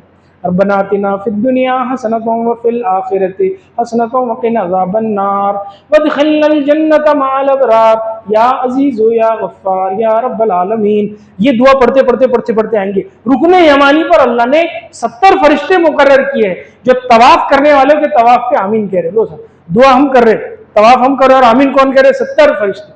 उलमा ने एक बड़ी जबरदस्त मुजर्रब दुआ बताई है, छोटी सी 3 लाइन की दुआ है। अल्लाहुम्मा इन्नी अस्अलुकल अफ़्वा वल आफियता वल मुआफ़ता दाइमती फि दीनी व दुनिया वल आखिरत। हमारे तो दोनों हाथ में लड्डू है साहब, दुनिया भी और आखिरत भी, और फरिश्ते भी आमीन करें। इस दुआ को जरूर याद करें। जब आप ये बार बार ये दुआ पढ़ते पढ़ते पढ़ते पढ़ते हजर अस्वद और हरी ट्यूबलाइट की लाइन में आ गए तो आप समझ लो कि हमारा 1 चक्कर हो गया।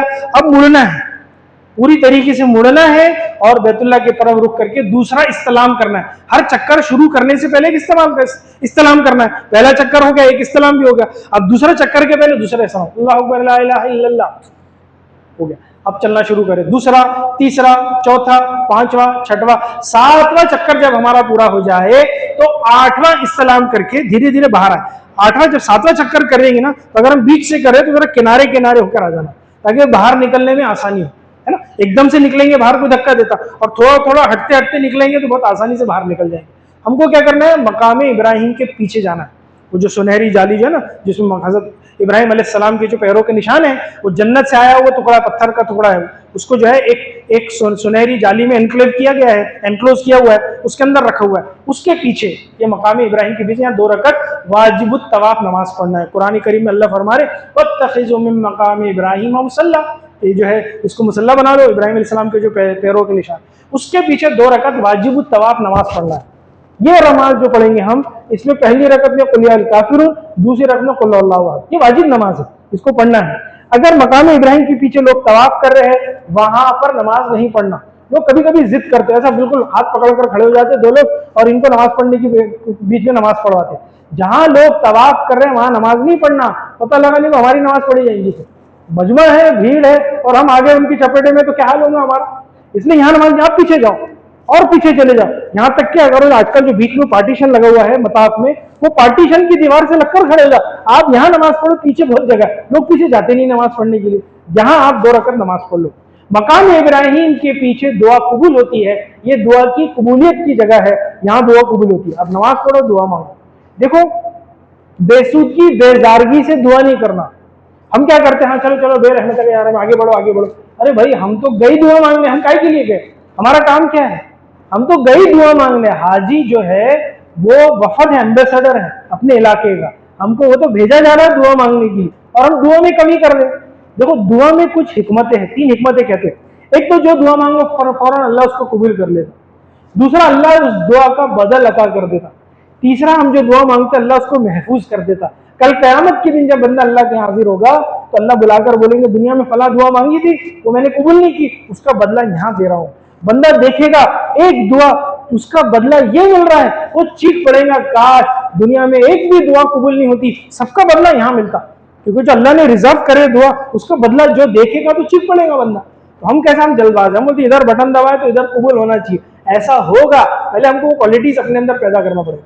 इसलिए दुआ में टाइम देना, बेसुदगी बेजारगी से दुआ नहीं मांगना। जिस मकाम, देखो दुआ जो है इबादत का मग्ज है, इबादत की समरी क्या है, दुआ। और दुआ एक ऐसी चीज है जो किस्मत और कुदरत के फैसलों को बदल देती। अल्लाह में दुआ व तुम्हें वो ताखिर रखे, वो तासीर रखे अल्लाह ने। तो हम दुआ मांगने में कंजूसी करते, हम दुआ ही नहीं मांगते। दुआ में टाइम, लंबी दुआ का मांगना कुरान से साबित है दोस्तों बुजुर्ग। नूह अलैहिस्सलाम दुआ मांग रहे, अल्लाह मैंने ये किया ये किया ये किया ये किया, वो लंबी चौड़ी दुआ। सूरह नूह क्या है, नूह अलैहिस्सलाम की दुआ है। तो लंबी दुआ का मांगना तो कुरान से साबित, हम दुआ ही नहीं मांगते, दुआ में टाइम दो। और अल्लाह से हुस्ने जन रखना, ये बात हमेशा, हम पहले जो ना हवा निकाल लेते, अरे हमारी दुआ क्या कबूली, हम तो गुनाहगार, ना ना ना ना, अल्लाह से हुस्ने जन रखो। जो शख्स अल्लाह के रास्ते में निकलता है, एक कदम जब निकालता अल्लाह उसके गुनाह माफ, दूसरे कदम में पूरा खाता साफ, तीसरे कदम में अल्लाह उसको ऐसा पाक कर देते कि कोई गुनाह ना हो। तो हज उम्र भी तो अल्लाह के रास्ते का सफर है, अल्लाह ने यहां तक पहुंचा दिया, ये अलामत है कि अल्लाह ने हमारे गुनाह को माफ कर दिया। हाँ, अल्लाह से हुस्न जन रखें, इंशाअल्लाह अल्लाह हमारी दुआ जरूर कबूल करेगा। जब अल्लाह से हमारा मामला सही होगा तो अल्लाह क्या हमारी दुआएं भी मकबूलियत वाली जाएगी फिर। तो अल्लाह से हुस्न जन रखना और ये दुआओं के जो मकाम आते हैं इसमें खूब टाइम देना, जो है ना, ये दुआ हमारे लिए करामत बन जाएगी हमारे सफर में। ठीक है, तो आप मकाम इब्राहिम के पीछे आपने दुआ कर ली, जब दुआ करके फारिग हो गए, अब हमको 3 काम और करना है। हम नए हैं, पहली बार आए हैं, हमको मालूम नहीं कैसा आगे क्या करना है। 3 काम क्या करना है, जमजम पीना है और जमजम के कुएं पे दुआ मांगना है, दूसरा मुल्तजम पे दुआ मांग रहा है और तीसरा नौवां इस्लाम करना है। 3 काम और करना है और हम फर्स्ट टाइम है, हमको मालूम नहीं। देखो अब ध्यान से सुनो आप नमाज पढ़ ली आपने, इस तरीके से पीछे आ जाओ, सामने बाबे काबा, बीच में मकाम इब्राहिम और पीछे मस्जिद की जो पार्टीशन है मताफ की, उस पार्टीशन को लग के खड़े हो जाओ, तीनों एक लाइन में। काबे का दरवाजा जिसको हम बाबे काबा बोल रहे हैं, बीच में मकाम इब्राहिम और पीछे आप जो है पार्टीशन की दीवार से लग के खड़े हो जाओ, तीनों एक लाइन में। ठीक है, क्लियर। अपने लेफ्ट तरफ ध्यान दो, कौन से तरफ, लेफ्ट। आप लेफ्ट तरफ चलना शुरू करो, अभी पहले खड़े हो जाओ, नमाज पढ़ लो, दुआ मांग लो, सामने बाबे काबा, बीच में मकाम इब्राहिम और पीछे मस्जिद की दीवार से लगकर हम खड़े हो गए। अपने लेफ्ट तरफ चलना शुरू करना है हमको। लेफ्ट तरफ चलेंगे आप तो आप वहां से लाइन से आपको जमजम के कंटेनर्स नजर आएंगे, पानी के ड्रम रखे, तो आप वहां जाकर सबसे पहले जमजम पी लें। छोटी सी एक लाइन की दुआ है, अल्लाहुम्मा इन्नी अस्अलुका इल्मन नाफ़िअ व रिज़्क़न वासिअ व शिफ़ाअ मिन कुल्लि दा। ये दुआ जरूर याद कर ले। दुआ करने के बाद जब जमजम पी ले हम, देखो जमजम पीते पीते दुआ कबूल होती है। जब भी जमजम पिए आप उसको सर ढक कर पीना, बैठ के पीना और पीते देर से धीरे धीरे पीना, ताकि पीते पीते दुआ कबूल होती है। इस वक्त खड़े रहकर इसलिए पीना है, एक सुन्नत है, अल्लाह के नबी खड़े थे। और सर क्यों खुला था, क्योंकि आप एहराम की हालत में थे, इसलिए यहाँ पर तो खड़े रहकर ही पीना है और खुले सर से पीना है। उसके अलावा जब भी आप जमजम पिए आप बैठकर पीना और जो है सर को ढककर जमजम पीना और देर से पीते रहना, ताकि जितनी देर जमजम पीएंगे उतनी देर दिल ही दिल में दुआ मांगते रहना। पता नहीं अल्लाह के अल्ताफ में और अल्लाह के इस औसाफ के अंदर दुआ की कबूलियत की घड़ी है, हमारा तो सब काम बन जाएगा। ठीक है, तो आप जमजम पी ले, जमजम पी के थोड़ी लेफ्ट में खाली जगह देखकर खड़े हो जाए, क्योंकि हमको दुआ करना है, यहाँ नहीं दुआ करना है। और भी लोग जमजम पीने आएंगे ना, वहीं खड़े हो गए, थोड़ा सा लेफ्ट में खाली जगह देखकर ये नियत करना है कि यहाँ मैं जमजम के कुएं पे खड़ा हूँ। जमजम का कुआं नीचे है, 2003 तक जो गए उनको देखने मिला, उसके बाद उसको बंद कर दिया, वो फ्लोर को बंद कर दिया गया। जो काम करने वाले नीचे से जाते हैं उनको मालूम है, हमको मालूम नहीं कहाँ है। तो जहां हम खड़े हैं वही नियत करो कि अल्लाह मैं जमजम के कुएं पे दुआ मांग रहा हूँ। अब यहाँ दुआ मांगो, हजरत उमर मांगा करते थे, अल्लाह क़यामत के दिन की प्यास बुझा दे। हम भी मांगो अल्लाह मौत की शिद्दत, ऐसी शिद्दत जाकीनी का आलम होगा, समुंदर भी पिला दे तो प्यास नहीं बुझेगी, ऐसे मौत की शिद्दत की प्यास से हमें बचा दे। आप मांगोगे दुआ की, जमजम के कुएं पे दुआ कबूल होती है, यहाँ दुआ मांगो। ठीक है, एक काम हो गया। दूसरा काम और आगे बढ़कर 15-20 कदम 20-25 कदम खाली जगह देखकर वहां खड़े हो जाए। वहां खड़े होकर फिर हमको दुआ मांगना है मुल्तजिम।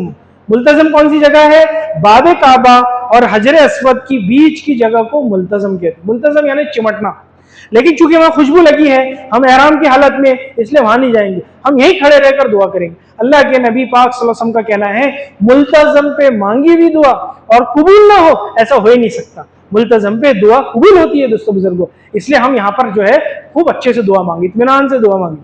दुआ करके फारिग हो गए, फिर आप लेफ्ट तरफ सरको। जब आप लेफ्ट तरफ सरकेंगे तो हजरे अस्वद और हरी ट्यूबलाइट की लाइन में आ जाएंगे। यहां पहुंचकर 9वां इस्लाम करना है, ये भूल जाते सब लोग।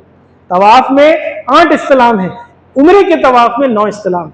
यानी सफा मरवा की सही शुरू करने से पहले एक एक्स्ट्रा इस्लाम किया जाता है, वो 9वां इस्लाम है। तो चूंकि हम उम्रा कर रहे हैं, अभी हमको सफा मरवा की सही करना है, इसलिए 9वां इस्लाम होगा। तो 9वां इस्लाम यहाँ कर लेंगे हम। अब 9वां इस्लाम कर कर अब कहाँ जाना है हमारे को, यहाँ के सारे काम हो गए मताफ के, हमको जाना है मरवा पहाड़ पर, सफा मरवा पे जाने का है हमारे को, सफा पहाड़ पे। लेकिन यहाँ से रास्ता नहीं है, ये समझ लो अच्छे से। वो जो 9वां इस्लाम करेंगे ना, वहां से और आगे जाकर फिर पीछे आना पड़ेगा, आप कंफ्यूज जाएंगे। वहां से मत जाओ, वापिस इधर आओ आप, कहां पर, जहां से हमने शुरू किए थे। कहां से शुरू किए थे, सामने बाबे काबा, बीच में मकाम इब्राहिम, पीछे मस्जिद की दीवार से लगकर हम खड़े हो गए, पार्टीशन की दीवार से। यहां पहुंचकर अभी हम लेफ्ट चले थे, अब राइट चलो। अभी क्या करना है? राइट। आप राइट चलेंगे तो सामने में बोर्ड लगा इलल मसआ, टू मसआ। जहां सही की जाती है उसको मसा कहते हैं, जहां तवाफ की जाती है उसको मताफ कहते हैं, वैसे जहां सही की जाती है उसको मसा कहते हैं। तो इलल मसा, टू मसा का बोर्ड लगा है, आप उस दरवाजे के अंदर चले जाओ। एक 40-50 कदम चलेंगे तो एक रैंप वाला रास्ता है, अच्छा बड़ा रास्ता है, वो सीधा आपको सफा पहाड़ पर पहुंचा देगा। ठीक है, किसी से पूछने की जरूरत नहीं। देखो, हालत तवाफ हालत नमाज की कैफियत, हालत तवाफ हालत नमाज की कैफियत है। जैसे बगैर वजू के नमाज नहीं होती, वैसे बगैर वजू के तवाफ नहीं होता। कोई शख्स जानबूझकर बगैर वजू के अगर नमाज पढ़ेगा गुनाहगार होगा, ईमान भी सलाब हो जाएगा। ऐसे बगैर वजू के तवाफ नहीं कर सकते। तो तवाफ के दरमियान किसी भाई का वजू टूट जाए तो बेहतर अफजल क्या है? कहने वैसे तो 4 चक्कर के अंदर वजू टूटे तो फिर से 0 से रिपीट करना, फिर से 1 2 3 4, लेकिन इजाजत है मिसाल के तौर पर तीसरे चक्कर में किसी का वजू टूट गया, हम क्या करेंगे?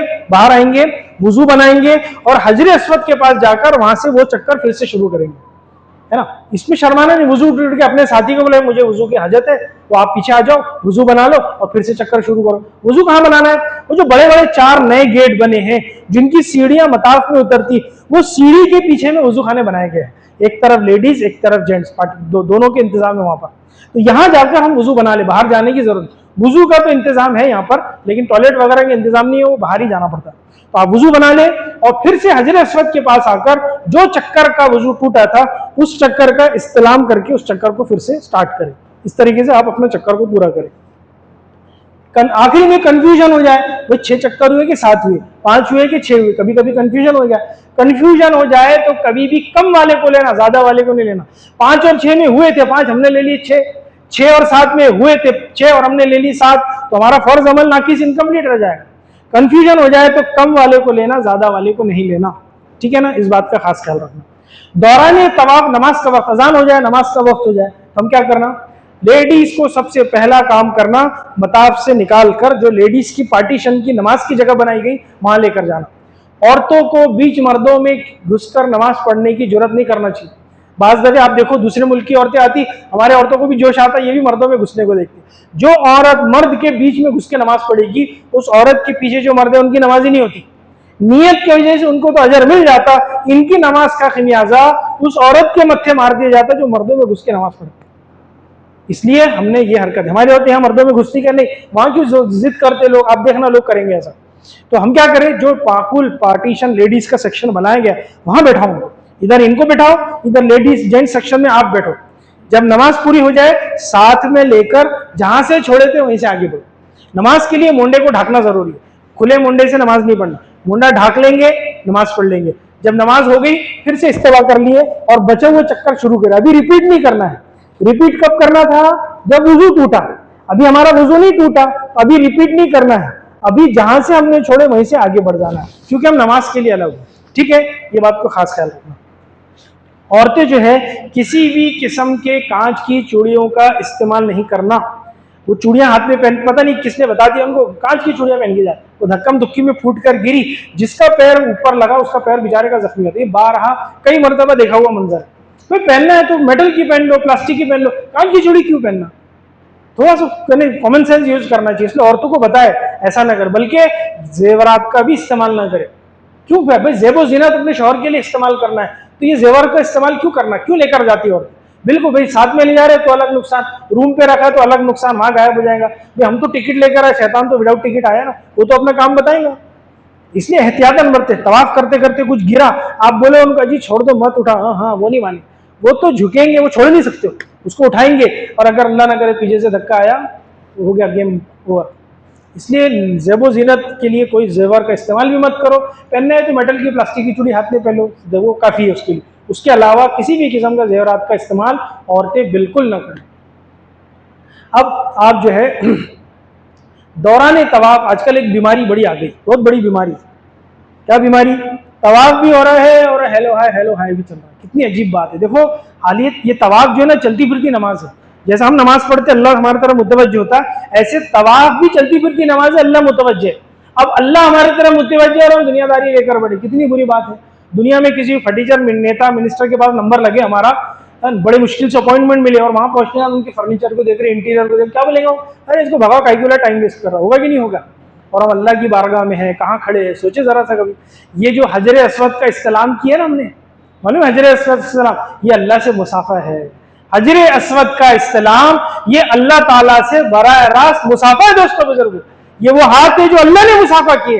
ये हाजी का प्रोटोकॉल क्या है कि अल्लाह ने हाजी ये मताफ मस्जिद हरम, मताफ हुदूद हरम के अंदर और मस्जिद हराम उसके अंदर मताफ यानी रेड कारपेट वेलकम जिसको बोलते हैं ना, देखो अल्लाह कर रहा है, और सामने बैतुल्ला और हजर अस्वद का हम इस्तेलाम कर रहे, अल्लाह ताला हमसे मुसाफा कर रहा है। हदीस पाक के अंदर आता है हजर अस्वद यदुल्ला है, अल्लाह का दायां हाथ। हालांकि अल्लाह दाएं बाएं से तो अल्लाह पाक है, उनको समझाने के लिए कह रहे हजर अस्वद अल्लाह का दायां हाथ है। जिसने हजर अस्वद का इस्तेलाम किया गया उसने अल्लाह से मुसाफा किया। जो हाथ अल्लाह से मुसाफा करे वो दुनिया में क्या काम करे, सोचे कभी हमने? अल्लाह मुसाफा कर रहे, सामने बैतुल्ला, ऊपर 7वें आसमान पर बैतुल मामूर, जहां फरिश्ते 24 घंटे तवाफ कर रहे। आज जिस फरिश्ते ने तवाफ किया क़यामत तक उसकी ड्यूटी नहीं आएगी, फिर दूसरा फरिश्ता तवाफ कर रहे और नीचे हाजी से अल्लाह मुसाफा कर रहे। क्या प्रोटोकॉल हाजी को दिया अल्लाह ने, बताओ। तो हजर अस्वद का इस्तेलाम ये क्या है? ये अल्लाह ताला से मुसाफा है दोस्तों बुजुर्गों, अल्लाह ने हमसे मुसाफा की। हजर अस्वद कल कयामत के दिन जो है वो गवाह, अल्लाह उसको जो है गवाही देंगे, और कल कयामत के दिन हजर अस्वद गवाही देगा कौन कौन इसके पास नेकियों के साथ आया था और कौन कौन बुराइयों के साथ आया था। यानी हम पता नहीं हमारी पिछली लाइफ जिंदगी क्या नहीं जानते। अगर मामला को बिल्कुल क्लियर कट करके यहाँ से चले गए, हजर अस्वद जाके जैसे स्कैनिंग होती है ना किसी प्रोडक्ट का, आजकल मार्केट में समझना बहुत आसान है, मॉल वगैरह में जाओ वो कुछ नहीं, आपका जो सामान आपने खरीदे वो बार कोड के सामने रखेगा, वो रेज आएंगी, ऑटोमेटिक पूरा बिल में आ जाएगा कि साहब इन्होंने ये चीज खरीद ली। हो ना, ऐसे ही होता ना आजकल, पहले जमाने में समझाना मुश्किल होता था, आज तो बहुत आसान, हम देखते रहते, कुछ नहीं करना, बस वो बार कोड को लगा देना उसमें और ऑटोमेटिक पूरी स्क्रीन में पूरी डिटेल डिस्क्रिप्शन, नंबर डालो, कितने क्वांटिटी, बिल आपका रेडी हो गया। वो हजर अस्वद कल वहां पर जब जाएंगे वो हमारी इमेज को क्लिक कर लेगा, वो महफूज हमारी फाइल बन गई, वो अल्लाह के यहाँ पेश होने वाली। कौन कौन गुनाहों के साथ अल्लाह के सामने हाजिर हुआ था और कौन कौन नेकियों के साथ अल्लाह के सामने हाजिर हुआ, वो है हजर अस्वद। उस हजर अस्वद के जाने से पहले अपने मामले को, अल्लाह के मामले क्लियर, बंदों के मामले को क्लियर करके पहुंचना है, ठीक है। तो ये बीमारी जो है ना, हेलो हाय हेलो हाय, बहुत बुरी बात है, उसको रख दो, अभी इस्तेमाल मत करो, हालत नमाज चले। कोई तवाफ करते वक्त कोई अगर सलाम करे जवाब दे दो खैर खैरत, बस। अब वो जो चालू औरतें तो खास तौर से तुझा खाए झालान माजा खाए झाला जो शुरू होते वो बेचारे खत्म ही नहीं, तवाफ हो रहा है भाई, अल्लाह हमसे हम कलाम है और हम ये क्या दुनियादारी लेकर बैठ गए। बंद करके रखो, घर वालों को बताओ, बात करना टाइम दे दो, इतने बजे कॉल करना, बस, उसके अलावा नहीं करना। एक तो ये मोबाइल ने दुआ की लज्जत को छीन लिया। क्या हो गया? मोबाइल ने दुआ की लज्जत को छीन लिया और बाजार ने आंसू छीन लिए। पहले हाजी दुआ करते थे, वो खूब रोते थे, खूब आंसू बहते थे, खूब रोना आता था। अब तो ऐसा हो गया हर एक मिनट, हर एक दिन, रोजाना जो है वो फोन पे बात हो रही है, रोजाना सब रेट मालूम पड़ रहे, रोजाना स्कोर मालूम पड़ रहा, तो दुआ में लज्जत चली गई। पहले मिलते नहीं थे, मुलाकात नहीं होती थी, रोना आता था, खूब रोते थे जब याद आती थी। अब तो हर 2-4 घंटे में फोन लग रहा, तो कहाँ दिल लगेगा दुआ में? तो क्या हुआ? दुआ, मोबाइल ने दुआ की लज्जत छीन ली। अब वो पहली बार जाएंगे आप, जो दुआ के अंदर लज्जत मजा आएगा, आप बाहर जाएंगे, बाजार में घूम फिर कर आएंगे, वो आंसू गायब हो गए। आंसू कहाँ गए? तो आप बाजार में देख रहे हैं। तो वो दुआ ने, मोबाइल ने दुआ की लज्जत छीन ली और बाजार ने आके आंसू छीन लिया। अभी लिस्ट तैयार होगी, ये लाना ये लाना। बिल्कुल अपने हज को खराब नहीं करना। जो बाजार गया उसने बगैर जरूरत की उसने हमने हज खराब कर दिया। लंबी चौड़ी लिस्ट भाई। मक्के की जानामाज में नमाज पढ़ने से कोई ज्यादा अजर नहीं मिलता, मक्के की तस्बीह से जिक्र करने पे अजर नहीं मिलता। वो made in India, made in China, वहां जाती वहां से आती, हम उठा उठा के जो है ना पैसे देकर उसको वापस लेकर आती। ये बहुत गलत बात है। अच्छा, हम क्या बोलते हैं? ज़ियाफत करना है, साहब लोगों ने हमारी दावत की। ये कौन सी दावत है? ये तो बनियागिरी होगी। भाई किसी ने कहा 200 खा कर आया तो 200 का सामान देंगे, 500 का खा कर आया तो 500 का सामान देना है। ये तो दुकानदारी, बनियागिरी होगी। आप तो अपने रिश्तेदारों के लिए अमल करके जाओ, उनके लिए तवाफ करो, उनके लिए जो है उम्रे करो। ये करने वाले अमल है जो कल कयामत में नेकी, कयामत के दिन नेकी में तोड़ लिए जाएंगे। ये सामान तो फुट फुट के खत्म हो जाएगा। जिसको दिए वो भी नाराज और जिसको नहीं दिए वो भी नाराज। अपने हज को बिल्कुल खराब नहीं करना। आपको क्या बताना दोस्तों बुजुर्गों, घड़ी रुक नहीं रही, वरना कितनी सारी बातें रह गई। ये बातिल ताकतों की साजिश है। ये बाजार को ऐसा लबरेज कर दिए, ये कौम बाजार से निकल कर दोबारा बाजार में डाल दे। हाँ, इसलिए बाजार की तरफ झांकना नहीं और कोशिश करना जहां तक एज मैक्सिमम एज पॉसिबल वहां का नॉनवेज नहीं खाना। हाँ, ये तो यही साजिश है। आपको क्या बताए, वो ब्राजील और जर्मनी में मुर्गियां ज़िबा हो रही, बिस्मिल्लाह अल्लाह अकबर की कैसेट चल रही है और मुर्गियां ज़िबा हो रही, वो कहाँ से हलाल हो गई? अब हाजी के पेट में हराम दाखिल हो गया, अब वो बैतुल्लाह की चादर पकड़ कर भी रोए तो अल्लाह तो कह रहे जब पेट में दाखिल हराम दाखिल हो गया दुआ कहां से कबूल होंगी? ये तो साजिश है गैर बातिल ताकतों की कि इनके पेट में हराम को दाखिल कर दो, ये दुआ के लायक कहीं नहीं रहेगा। बैतुल्लाह की चादर पकड़कर मांगी जा रही, जब पेट में हराम चला गया तो दुआ कहां से कबूल होने वाली? बताओ। ये बड़े जबरदस्त औसाफ होते हैं दोस्तों बुजुर्गों, इन सारी बातों का खास एहतमाम इन सफर के अंदर करना चाहिए। ठीक है, उसकी डिटेल इंशाल्लाह कभी हम लोग डिस्कस करेंगे। तो अब क्या करेंगे, हम सफा पहाड़ पर पहुंच गए। कुरान करीम में अल्लाह फरमा रहे इन्न सफा वल मरवता मिन शाइरिल्लाह, सफा मरवा जो है अल्लाह की खुली निशानी है। इस सफर के अंदर क्या कोई बुजुर्ग कोई वली जो है आपको करामत दिखाएगा, अल्लाह की कुदरत का मुजाहरा नजर आता है। इतने सारे मकामात है, आपको बताएंगे एक एक। ये सफा मरवा जिसका कुरान में अल्लाह जिक्र कर रहे कि अल्लाह की क्या है, ये क्या है, शान बता रहे उसको, है ना। मकाम इब्राहिम जो है कुरान करीम में अल्लाह सफा मरवा के बारे में बता रहे, वो सफा पहाड़ी सामने आप बैतुल्लाह को देखते हुए खड़े हैं और लेफ्ट हैंड के ऊपर नजर दौड़ाएंगे, ये सफा पहाड़ है। इस पहाड़ पर क्या करना है हमारे को, यहाँ सफा मरवा की सही जो है, अब जो सफा पहाड़ पर पहुंचे, यहां से हम जब मरवा जाएंगे तो एक चक्कर गिना जाएगा। पहले क्या था, जहां से शुरू किया वहीं खत्म किया तो एक चक्कर गिना जाता, अब ऐसा नहीं है। अब हम क्या करेंगे, सफा से जब मरवा जाएंगे तो एक चक्कर गिना जाएगा और मरवा से सफा आएंगे तो 2 चक्कर गिना जाएगा। ठीक है, इस तरीके से 7 चक्कर करना है। 450 मीटर तकरीबन आधा किलोमीटर का एक चक्कर होता है, ऐसे 3.5 किलोमीटर पूरा करना है।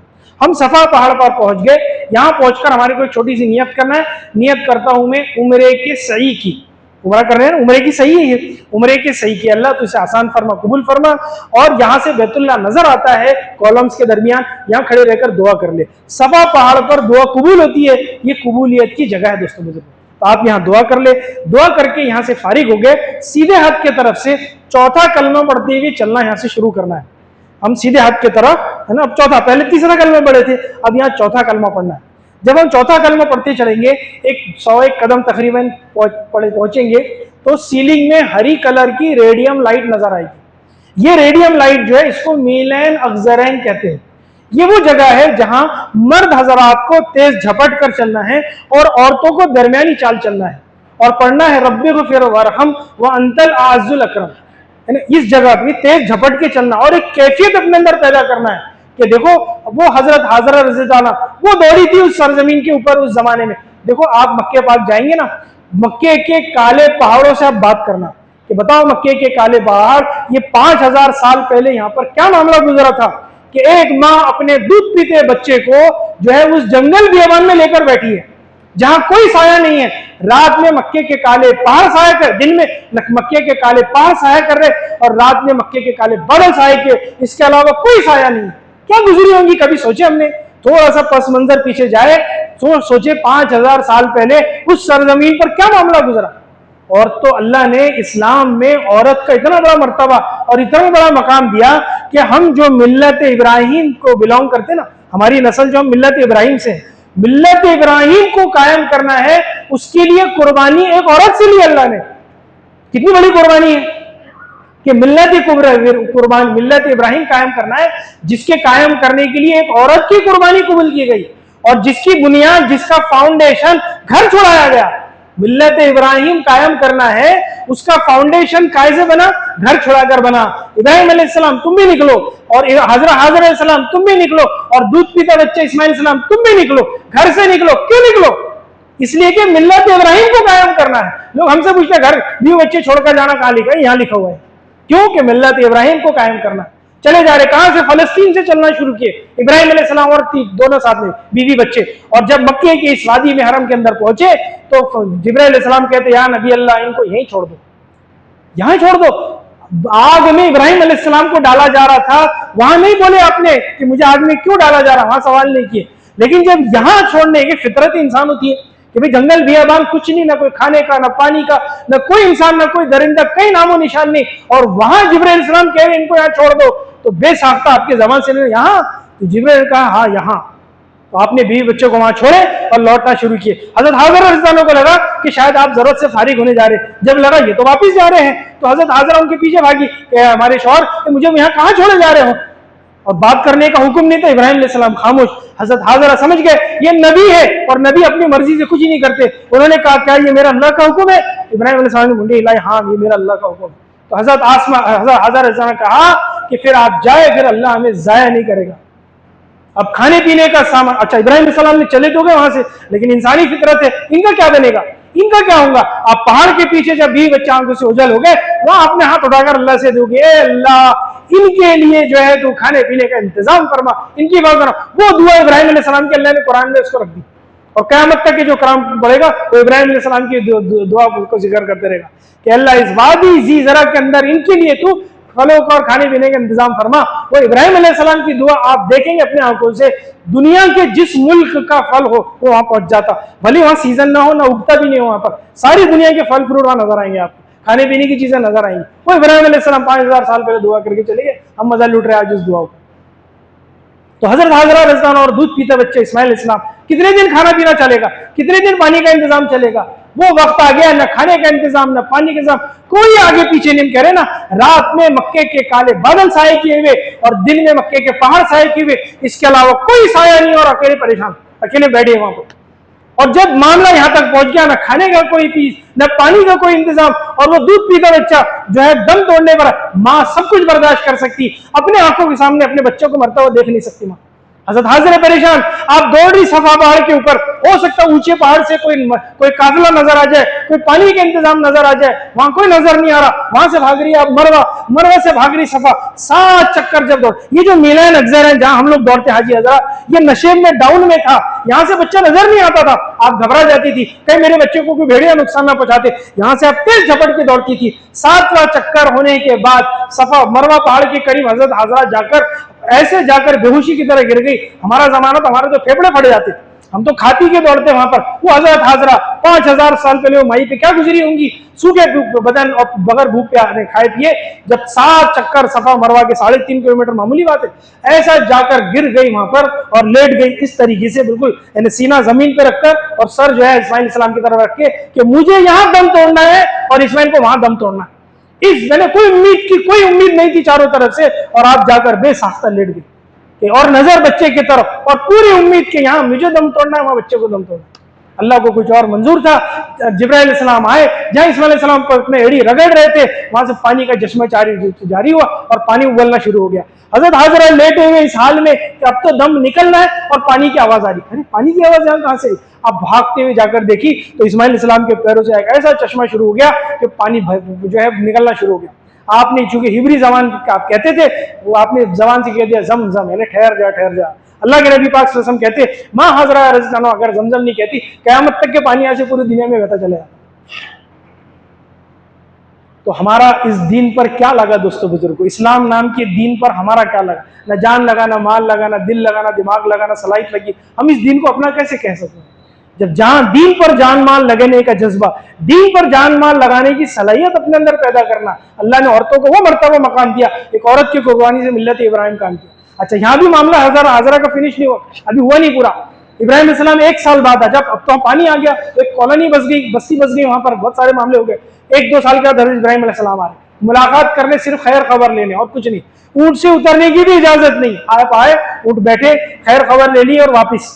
तो हजरत हाजरा पहले तो देखे अपने शौहर आ गए, एक उमंग आ गई कि सब मेरे शौहर आ गए, हो सकता मुझे लेकर जाए, लेकिन आप ऊंट से उतरने के लिए तैयार नहीं। कहा ये मेरे अल्लाह का हुक्म है। तो इब्राहिम अलैहिस्सलाम कह रहे हाँ मेरे अल्लाह का हुक्म है। तो आपने कहा मुझे इतनी इजाजत दे दे, मैं जमजम से आपके चेहरा धो दूं। तो इब्राहिम अलैहिस्सलाम ने ऊंट पर बैठे बैठे अपने सर को ऐसा बाहर किया, हजरत हाजरा रज़ियल्लाहु अपने शौहर का चेहरा धोते जा रही और कहते जा रहे, अल्लाह अगर तू इस हाल में राजी है तो मैं भी तुझसे राजी।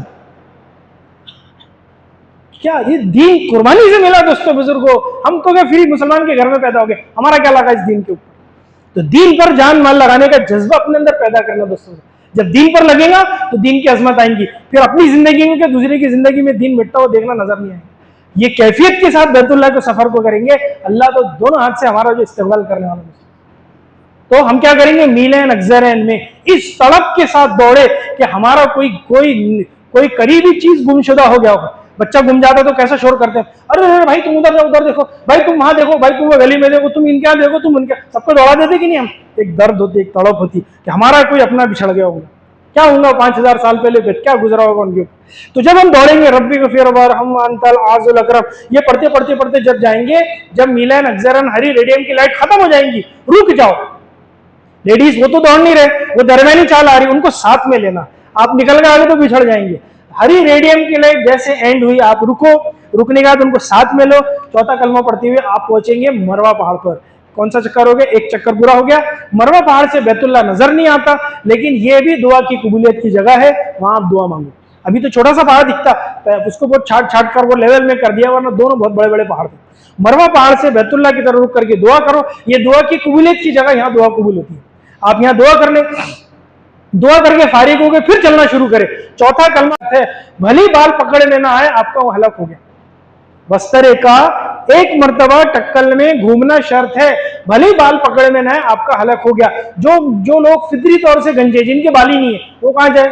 उनके लिए भी मसला है कि वो एक मर्तबा बस्तरे को टक्कल में घुमा लो, बस बाल नहीं भी आए ना, टेंशन नहीं, आपका हलक हो गया। लेकिन औरतें जितनी बार उम्रा करेंगे उतने बार उनको बाल काटना पड़ेगा। तो कहना घबराना नहीं, वो बेचारी परेशान है, मेरे बाल का क्या होगा? तो कहा परेशान नहीं होना, इंशाअल्लाह अल्लाह बरकत दे देगी। इब्राहिम अलैहिस्सलाम को अल्लाह ने बोले पसंदीदा चीज में अल्लाह के रास्ते में कुर्बान करो, तो उन्होंने बेटे को कुर्बान कर दिए। हमको बोले बेटे को, तो हम करते क्या? नहीं। अच्छा अल्लाह बोलते चलो उम्रा हो गया ना, थोड़ा उंगली काट कर दो छोटी सी, देते क्या? नहीं। ये अल्लाह बोलते अच्छे काम को थोड़ा गोश्त काट कर दो, बदन का उम्रा हो गया ना, अल्लाह से मोहब्बत है ना तुम्हारे को, काट कर दो, हम देते क्या? नहीं। तो अल्लाह कह रहे पसंदीदा चीजें अल्लाह के रास्ते में कुर्बान करो। तो बाल ऐसी चीज है जिसको सबसे मोहब्बत है। हमारा बस चले ना, हम एक भी बाल को कम भी ना होने दे और एक भी बाल को सफेद ना होने दे, लेकिन हमारे बस में नहीं है। और बाल से सबको मोहब्बत होती है, तो अल्लाह ने कहा अल्लाह के रास्ते में बाल को कुर्बान कर दो। इससे बेहतरीन चीज क्या हो सकती है? मर्दों के लिए भी कहा, औरतों के लिए भी कहा, फिक्र नहीं करना, बाल बढ़ जाएंगे। तो जब जब उम्रा करेंगे बाल काटना। अच्छा गड़बड़ क्या हो रही है? जो पिछले साल जो रिपोर्ट आई, लोग क्या करते हैं, उम्रा कर ली है, अब रूम पे जाके हलक करना है, तो जहां से अजीजिया में रह रहे, वो जाने से पहुंचे तक के 1-1.5-2 घंटा हो जा रहा, वो रूम पर पहुंच के आप भूल जा रहे, क्या हमको तो हलक करना है, वो कपड़े भी पहन लिए और सब मामला पूरा चालू हो गया। अब वो दम नहीं होगा, दम दम दम दमादम दमादम, बेचारे कितने दम हो जाएंगे इनको। इसलिए रूम पर जाने के बाद पहला काम क्या करना? हलक कर लो, लेडीज अपने बाल काट लो, उसके बाद ही सारे अमल। किसका बात का ध्यान रखना। नफिल तवाफ जब भी करना है आपको, ये नफिल तवाफ आप जो है वो सादे लिबास में होंगे हमारा, उसमें ना सफा मरवा वगैरह नहीं होगा, सादे कपड़ों में सिर्फ 3 काम होंगे, 7 चक्कर, 8 इस्लाम और 2 रकत मकाम इब्राहिम के वाजिब तवाफ नमाज पढ़ना है। इसके अलावा कोई और अमल नहीं। अगर आपने असर मगरिब के बीच में तवाफ किए या फजर के फौरन बाद तवाफ किए, उस वक्त हम लोग नफिल नमाज नहीं पढ़ते, तो मगरिब की नमाज के बाद जो हम सुन्नत फर्ज और सुन्नत पढ़ लेंगे, उसके बाद जितने, अगर 2 तवाफ किए तो 2 अलग अलग वाजिब तवाफ पढ़ना, 1 तवाफ किए तो 1, जितने तवाफ किए उसकी वाजिब तवाफ की नमाज मगरिब के बाद अलग अलग पढ़ना है। यानी उस वक्त में तवाफ अगर करे तो नफिल नमाज नहीं पढ़ना, बाद में पढ़ना, ये बात समझ लो। दूसरा ये है कि उम्रे के अंदर हम जैसा अपने रिश्तेदारों के लिए जो अमल हम करते हैं ना, तो उम्रे जैसे लेडीज जेंट्स के नाम से उम्रा कर सकते हैं, जेंट्स लेडीज के नाम से भी उम्रा कर सकते हैं, जिंदे मुर्दों के नाम से उम्रा कर सकते हैं, जिंदे जिंदों के नाम से भी उम्रा कर सकते हैं। जो हमारे घर के दूसरे मेंबर जो नहीं आए हैं ना, तो उनके नाम से भी उम्रा हम कर सकते, कोई मसला नहीं। देखो हज का बदल होता है, उम्रे का बदल नहीं होता। उम्रे का जो अजर है वो हम दूसरे को देते हैं, ठीक है। तो उम्रे में मखसूस लोग को रखना, 1-2 अम्मी अब्बू, दादा दादी, नाना नानी, ऐसे मखसूस। तवाफ में ज्यादा लोग को शुमार कर सकते हैं। तवाफ में एक तवाफ करो, हमारे भाई, उनकी अहलिया, उनके बेटा, उनके बेटी, उनके पोते, उनके नवासे, सबको दी, तो अल्लाह को कौन सा मुनीम जी मेंटेन करना है? आपने नियत की, अल्लाह ने सबको दे दी। तो तवाफ में ज्यादा लोग को इस्तेमाल कर सकते, सबके सारे रिश्तेदारों के नाम से तवाफ, ये अमल करो, इनके नाम का तवाफ करेंगे, बोला ये सामान लाया हमने, बाकी कचरा समेट कर नहीं लेकर जाना, ये क्या बात होगी? तो ये अमल करो। उम्रा मखसूस लोग के लिए और तवाफ जो है ज्यादा लोग के लिए हम उसमें शुमार कर सकते। ऐसा भी तवाफ कर सकते हैं, एक तवाफ हमारे मस्जिद के जितने मुसल्ली हजरात इनके लिए, तो जो जुमा बंडे भी आता होगा ना बेचारा, अल्लाह उसको भी उसमें शामिल कर दे, सबको अजर मिल जाएगा। कितना बड़ा सवाब का मामला है। ये करने वाले हमें इस अमल को करना, ज्यादा से ज्यादा औकात अपने हरम शरीफ में गुजारना, एक एक नमाज 1-1 लाख का सवाब मिल रहा है यहाँ पर। एक बड़े मियाँ 55 साल, जिनकी 70 साल की उम्र है, बड़े मियाँ जिनकी 70 साल की उम्र है, 55 साल उन्होंने बिला नागा 5 वक्त की नमाज पढ़े, 55 साल की 5 वक्त की अपने घर की पढ़ी हुई नमाज हरम की एक नमाज के बराबर में नहीं आ सकती।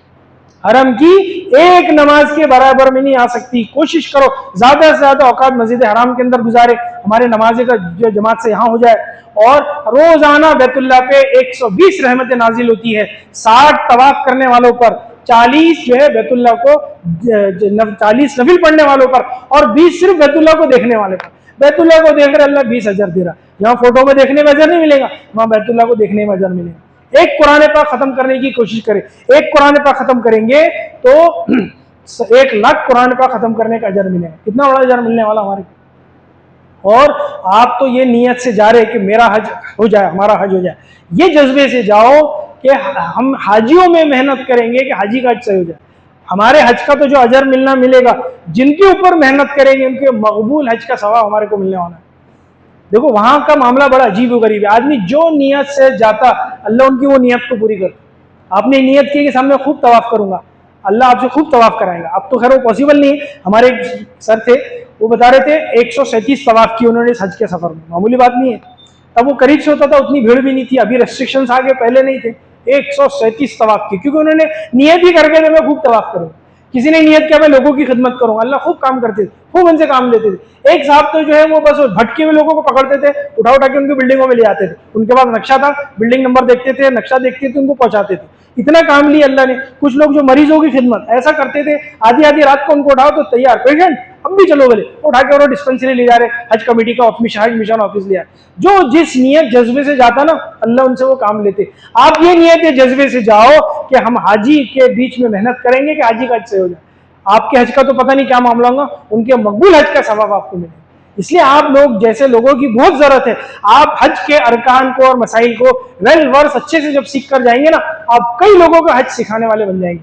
आप यकीन जानो, यकीन जानो, यकीन जानो, आप लोग बहुत किस्मत है कि सीखने सिखाने का माहौल मिल रहा है, हम सीख कर जा रहे। बहुत बड़ा मजमा ऐसा है जो फॉर्म भरकर सीधा प्लेन में चढ़ता, कुछ नहीं मालूम बीच में क्या करना है, फिर वहां जाकर रोते बेचारों को तो मालूम ही नहीं। एक हाजी साहब अभी हज को टाइम है, तवाफ करने का, मुझे पूछते भाई अब कंकरी कहाँ मारना है, बताओ अभी कंकरी कहाँ। और जिसको मजाक बोलते हैं वो पिछले साल रियल में हो गया।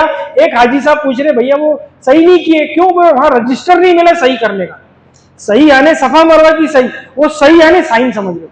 अरे भाई सही किया, बोले रजिस्टर ही नहीं मिला, कहाँ सही करना था, हमको किसी ने बताया। इस हाल में हाजी जाते आपको क्या बताना। तो आप सीख कर जाएंगे अच्छे तरीके से, न जाने कितनों का हज सही करने वाले बन जाएंगे। ये जज्बा लेकर जाना, ये जज्बा लेकर हज को सीखना है हमारे को, ठीक है। मस्तूरात के लाइन से कुछ खास कीमती बातें हैं, वो आपको बता दे कि जिस दिन नागपुर एयरपोर्ट से यहां से हम जा रहे हैं, उस दिन अगर लेडीज के साथ वो मामला हो जाए जिन दिनों नमाज नहीं पढ़ते, तो ऐसी लेडीज को गुस्ल करना है। ये पाकी का गुस्ल नहीं होगा, एहराम का गुस्ल होगा। और हमारे साथ ये प्लेन में बैठेंगे। जब हम उम्रे के एहराम की नियत करेंगे, ये लेडीज भी हमारे साथ नियत करेंगे। ध्यान से सुनो, बाज औरतें समझती हैं हम इस हालत में नियत नहीं कर सकते, ऐसा नहीं, बिल्कुल कर सकते आप, वरना दम हो जाएंगे। आप बगैर एहराम की नियत की निकात से जा ही नहीं सकते। ऐसा भी करते लोग, वहां पहुंचकर फोन करते साहब हम इस हालत में थे इसलिए हमने नियत नहीं किया। दो कितना गड़बड़ हो जाता। तो हम औरतों को बताया आप नियत करने में पाकी शर्त नहीं है। आप प्लेन में जब हम लोग नियत करेंगे, ये लेडीज भी हमारे साथ एहराम की नियत करेंगी, ठीक है। मक्के पाक पहुंचने के बाद जब हम लोग उम्रा करने जाएंगे, ऐसी लेडीज उम्रा नहीं करेंगे। अभी जो लेडीज नापाकी की हालत में बैतुल्लाह का तवाफ कर लेगी, उस पर दम लागू हो जाएगा, है ना, तो नहीं कर सकते। अब हम क्या करेंगे, हम तो उम्रा करने जा रहे हैं, लेडीज को रूम पे अकेले नहीं छोड़ना। अगर उस बिल्डिंग में कोई दूसरी लेडीज जो आपके जायज से आए तक वहीं रहने वाली, उनके हवाले करो, वरना लेडीज को रूम पे अकेले नहीं छोड़ना। आप उनको अपने साथ सीधा मस्जिद हराम में लेकर आओ। टैक्सी में बैठने की तरतीब हमेशा ध्यान रखना, पहले टैक्सी में खुद बैठना, फिर लेडीज को बिठाना। उतरते वक्त पहले लेडीज को उतारना, फिर खुद उतरना। टैक्सी वाले ने बोला साहब बंद होगी, धक्का मार दो, पहले लेडीज को उतार लेना, फिर सामान उतार लेना अपना, फिर खुद उतरना और उनको अस्सलाम वालेकुम वालेकुम कर देना, भाई हमारा काम धक्का मारना नहीं। वो आपको उतारेंगे और आपका सामान लेकर गायब हो जाएगा। ये सब आजकल ये हालात हो रहे हैं, इसलिए एहतियातन पहलू हमको करना है। कोई ऐसा रास्ता जिस रास्ते को हम जानते नहीं, खबरदार उस रास्ते में जाना ही नहीं। कि हम सब बहुत मालूमात है हमारे को, हम चले जाएंगे, नहीं, कुछ नहीं, कुछ नहीं। जो रास्ता अनजान रास्ता, जिस रास्ते को हम नहीं जानते, आप बिल्कुल नहीं जाना। जो रास्ते से सब लोग आना जाना करे, वही कॉमन शरह आम जो है उसी पे आना जाना करना। अंधेरे में, अकेले में, कोई ऐसे सेक्रेटेड एरिया पे चलो हम जरा घूम कर आएंगे, बिल्कुल नहीं, वो जगह ही नहीं। आप अनजान मुल्क में, लैंग्वेज प्रॉब्लम है, फंस जाएंगे आप। ये सब हालात हुए हैं, इसलिए आपको बता रहे कोई ऐसे अनजान नया रास्ता जहां कोई नहीं जा रहा और आप उस रास्ते में बिल्कुल हिम्मत नहीं करना। जो जानने वाले लोग हैं, जो बार बार जाते हैं, वो तक भटक जाते, आप कहाँ पहुंच जाओगे समझ में नहीं आता।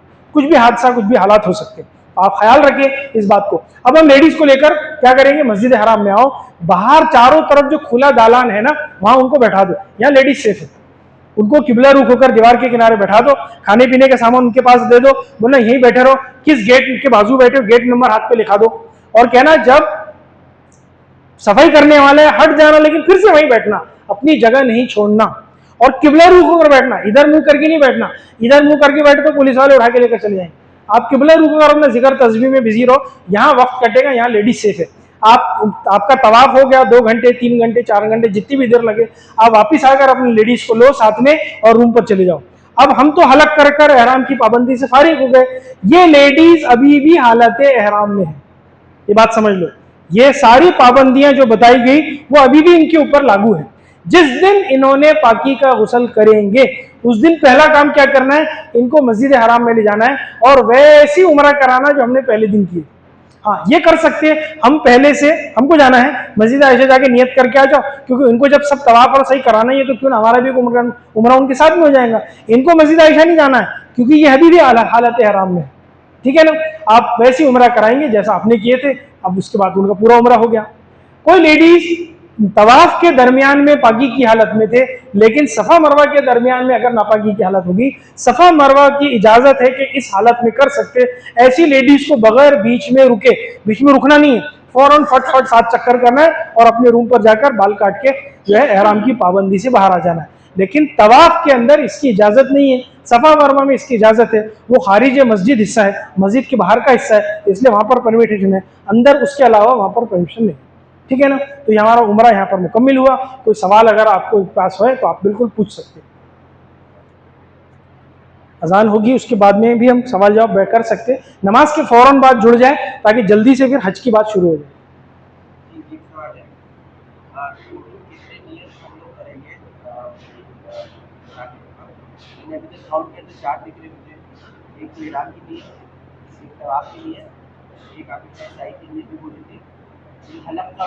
नहीं, हलक में नियत नहीं करना, बस हलक कर लेने का, बस 3 नियत करना।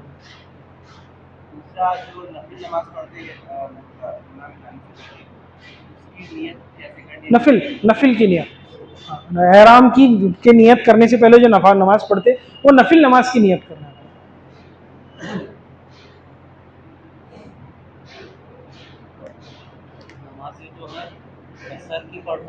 नहीं, पूरी आप जाएंगे जब मक्के पाक में आप मुकीम हो जाएंगे, क्योंकि आपको सबको 15 दिन से ज़्यादा रहना है। मदीने मुनव्वरा में आप मुसाफिर रहेंगे, वहाँ कसर रहेंगे, लेकिन इमाम के साथ तो हम पूरी पढ़ेंगे। मक्के पाक में बिल्कुल आप पूरे 8 दिन से ज़्यादा 15 दिन से ज़्यादा रहेंगे, आप वहाँ मुकीम ही रहेंगे, 4 पूरी पढ़ेंगे।